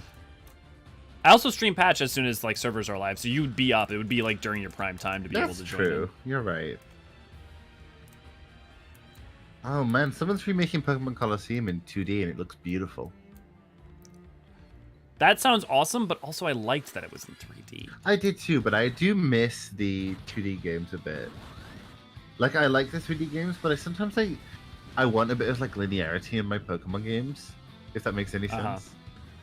No, it does. And I also just like the imagine if climbing the Circus Tower in the raid was like the game with the funny noises and visuals. Man, Circus Tower has some extraordinarily beautiful vistas. When you get up to the points where the sunlight is gleaming in off the golden staircases. 100%.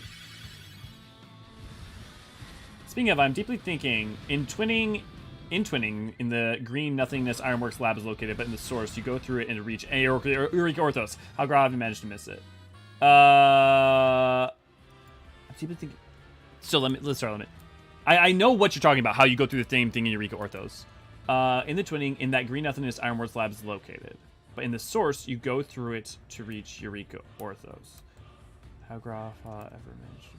I'm not sure I fully understand. Because you have to remember, he was frozen in time from the get-go. So, like, the door locked behind him, and he was frozen in time.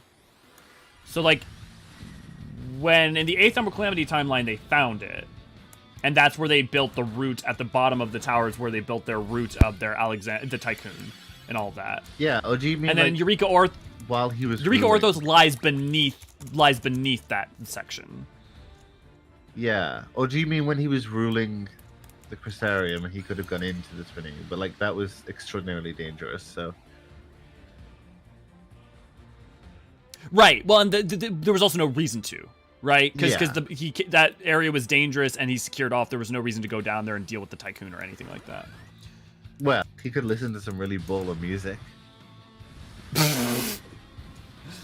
There's an excellent 8-bit cover of a long fall that I think would fit perfectly for this place. I bet. Speaking of, we're going to be doing, next week, we're going to be doing 5.3 on Monday and 5. On the Tuesday, we're going to be doing the rest of Eden and also twinning. So if you want to join on the twinning, that's when we'll be doing it. I'd also like it if you are playing DPS or healer, if you wore a corresponding red or green survival shirt for the memes.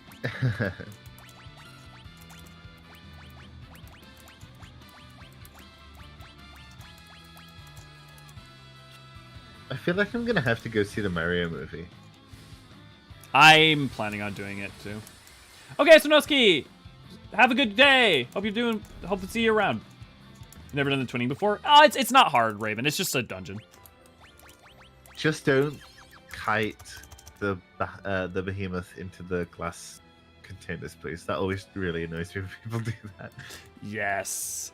Don't make our lives harder than they need to be. Yeah. See you, Sineski. Oh, I bet I can't escape. Okay, I do have to go back. Okay, that's actually, well, that's good. We'll do this then. I'm just thinking I'm gonna head back out. Also, these lava chamber matches up with the northern chamber in the Labyrinth of the Ancients. Yeah, Phlegathon's wing, yeah. Well, and before that when you've got the area with the bombs and stuff. Oh yeah, that's true. Oh, so yeah, Raven, if you've completed Shadowbringers, you have it unlocked. Basically, you just have a very small blue quest where you have to talk to someone real quick, and then you're good to go. I think it's all in the Crystarium, isn't it? You don't have to leave it. Yep.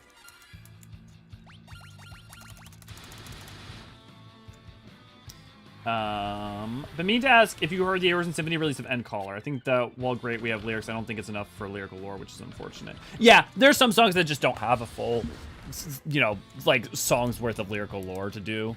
Well, here's the idea, Elio. But- Let's go get a degree in musical composition so that we can analyze non-lyrical songs. Well, we've got a new no. Check this out. We've got a new person who joined the Discord who has a PhD in that. What? So, and who offered to help if we ever wanted to do stuff like that. So you know, we're actually kind of good to go there, Niniri. Okay, awesome. That's awesome. Yeah. So we've got a plethora of people with different talents and skills in the community. I know you were just talking to me about what did you exactly say about comments about what was it? What is it that you said?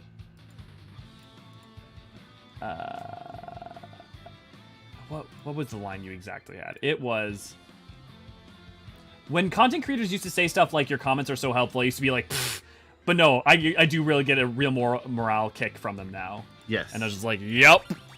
Yeah. And it's easy to think like one random comment in a sea of comments or whatever, it doesn't matter, but it really can. Yeah. So, you know, come and share with us your opinions on our takes on Gelmorn culture, please. Do you have to bait all of the Dusk Whites? I'm baiting them. I'd like to bait a Duskwhite, if you know what I mean. Oh, Percy. God damn it, Neri. My other dog woke up and I was crawling up my legs to try and get on my chair. Aww. Long Oh, fall. thank you, Ray Ray. Yes, if you don't know about the what I'm talking about with the twinning and its memes, there is the devs specifically. There was a meme that someone made of people dancing to the twinning, and then the devs actually went and did that meme at FanFest because they understand the meme culture around 14 quite well. So Elio is the master of lyrical laws, but I, as much as the Longfall does have quite a few lyrics, it doesn't have particularly deep lyrics. No, not really. I mean, it does for any other MMO, but for 14, no. Like, it's just a story about voyages, basically. Right, which, look, is relevant in being Omega's theme, right? Yeah. But, like, so there's something to be said there, but, compared to some other, lyrical songs. Compared to, like, in, Sophia's 14. song, which is, like, just a whole, like, story. Yeah. This is the twinning desert. Yeah. Don't bait dusk whites. They've already a list of threatened species. Oh, Inferno. They're also a list of They're also on the list of most aggrieved people. Yes, they are. They are an angry. I need to people. stop. Look. I understand the frustration that exists. Yeah, but they sort of invent most of what they're mad at sometimes. You've got to stop baiting them, Niniri. Oh, sorry, Duskwhite. Sorry. Oh my god. I don't mean anything that I say. And in fact, Where I really like all of your NPCs. I do actually. Where's Ethis when you need them? When you need the defense force? Oh yeah, I mean Ethis is a good one. Ethis is an ethical defender of Duskwites. Oh, speaking of, I was just thinking because Ethis was on State of the Realm, but Sly over on State of the Realm made a joke about the new tombstones because their new tombstones are called tombstones of comedy. Yeah. Let me see if I can find the image that I made.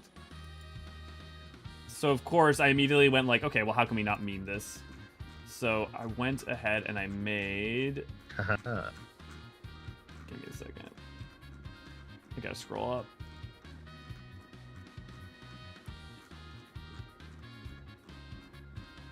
Oh, were my you God, on Ray, we worked a game recently? Oh yeah, sorry. Thank you for reminding me. I was on work to a game with Chris. Or gaming kinda, I believe. And we were talking about actually I guess it was on their Twitch channel, so maybe I don't know. We were talking about basically what's important to do in the game. In terms of like, okay, hey, if like MSQ is S tier, what is like what are the other things that are very important to do? And that was a really good episode. And if you haven't, I'd recommend checking it out.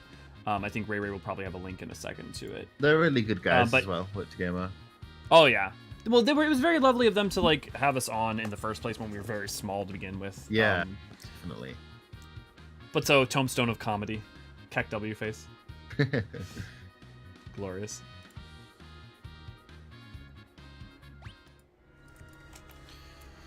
Okie dokie. Which is more likable, Duskwights to Wildwood? Duskwights, but player-wise, I mean, that's Wildwood, I guess.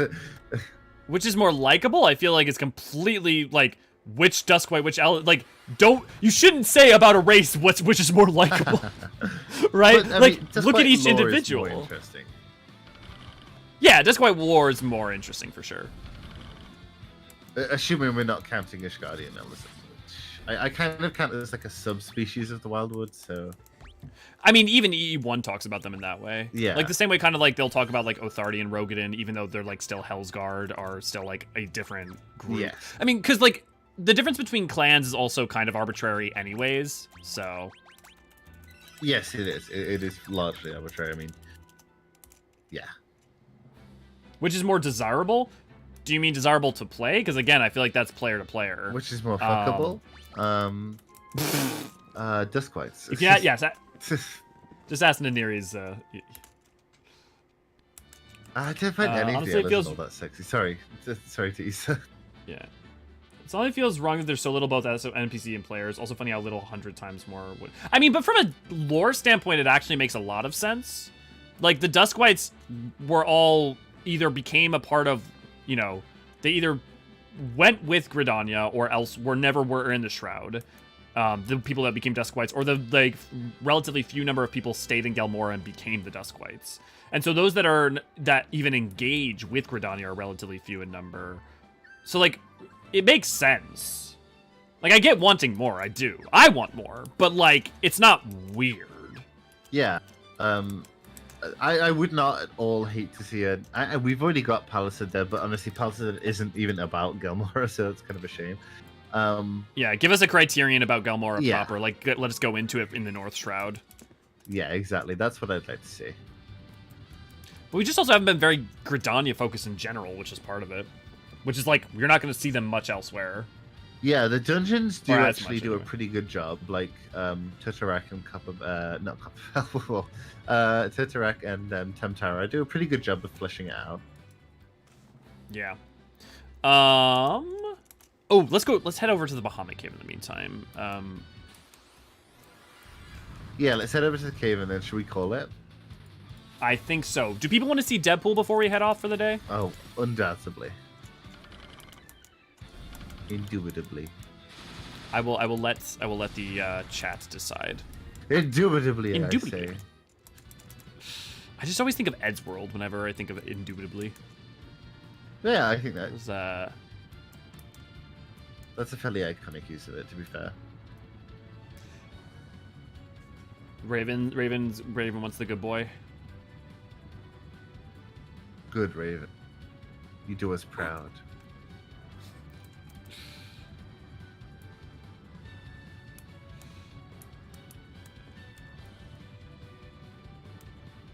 Okay, there's the cave. Oh no, there's the cave. Where's the cave? That's the cave. Here. The cave is a euphemism. It usually is with me. You know the deal, show us the boy. You know the rules, and so do I. A full doggo is what I'm thinking of.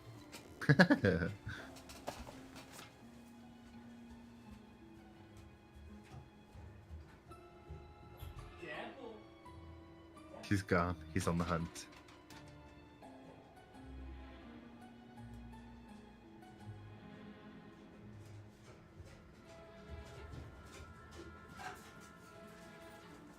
Come on, buddy. 1, 2.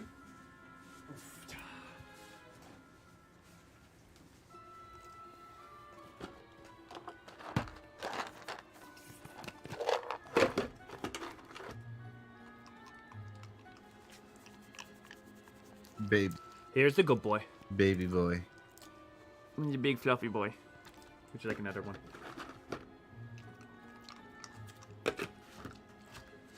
Oh. I will do my part, and I will send a picture in the pets chat in the server of my dogs.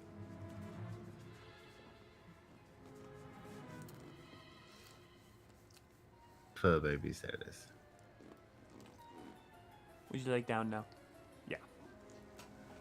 It's so funny when he wants down, he like flexes his feet back. Oh, so cute. Okay, so it looks like next week's are going to be our actual final week. Yes, and then 4, which I'm pumped for. Yeah, very exciting. It's been very interesting because like we sped through the middle section was, I don't want to say oddly paced because it wasn't, but it was just like, I don't know. It's been a very interesting game. It's definitely a step up and there's from really 2, and I didn't expect it to be. No, but the other interesting thing to me about it has been like when we went to like Castle Sorona, like I don't feel like has a lot of.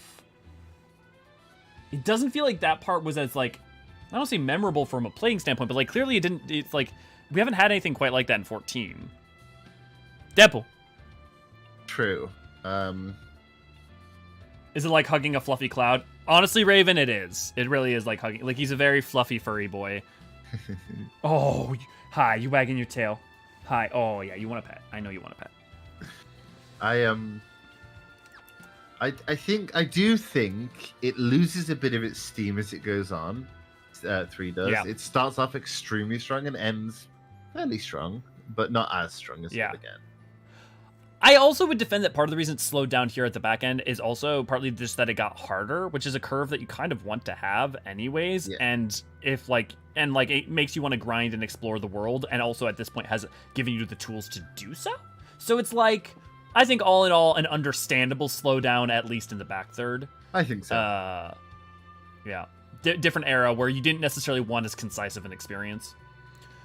But yeah. Also, friendly reminder. This Sunday, me and Niniri will be streaming us playing Disco Elysium while drunk. It will be a fascinating quandary. On top of that, don't forget every Monday and Tuesday we stream the MSQ. On every Thursday we stream this. Wednesday new videos come out. Fridays we have Fridays and Saturdays we have events that we do. And you can join our Discord if you'd like to become a part of those and aren't already. But yeah. Were you gonna say something else, Niniri? Oh, I was just gonna say it's fairly common because AC asked how common it is for dogs to be party members.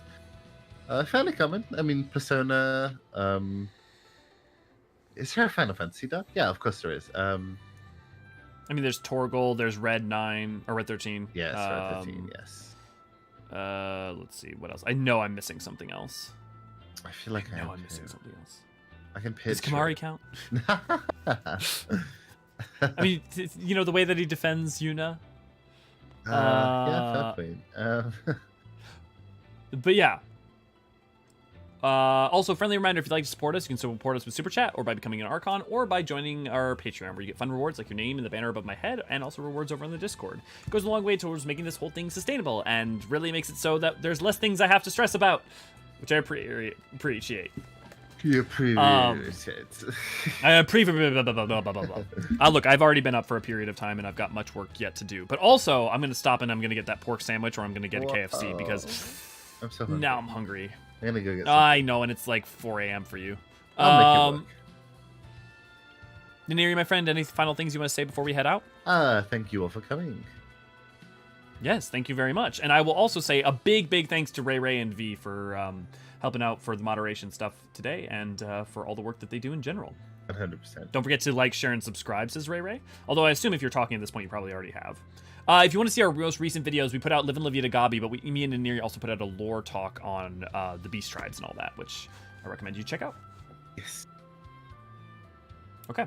Well, with all that said, we'll see you next time for the final Final Fantasy 3, and I have been Eorzean. And I've been the Niri. And cheers.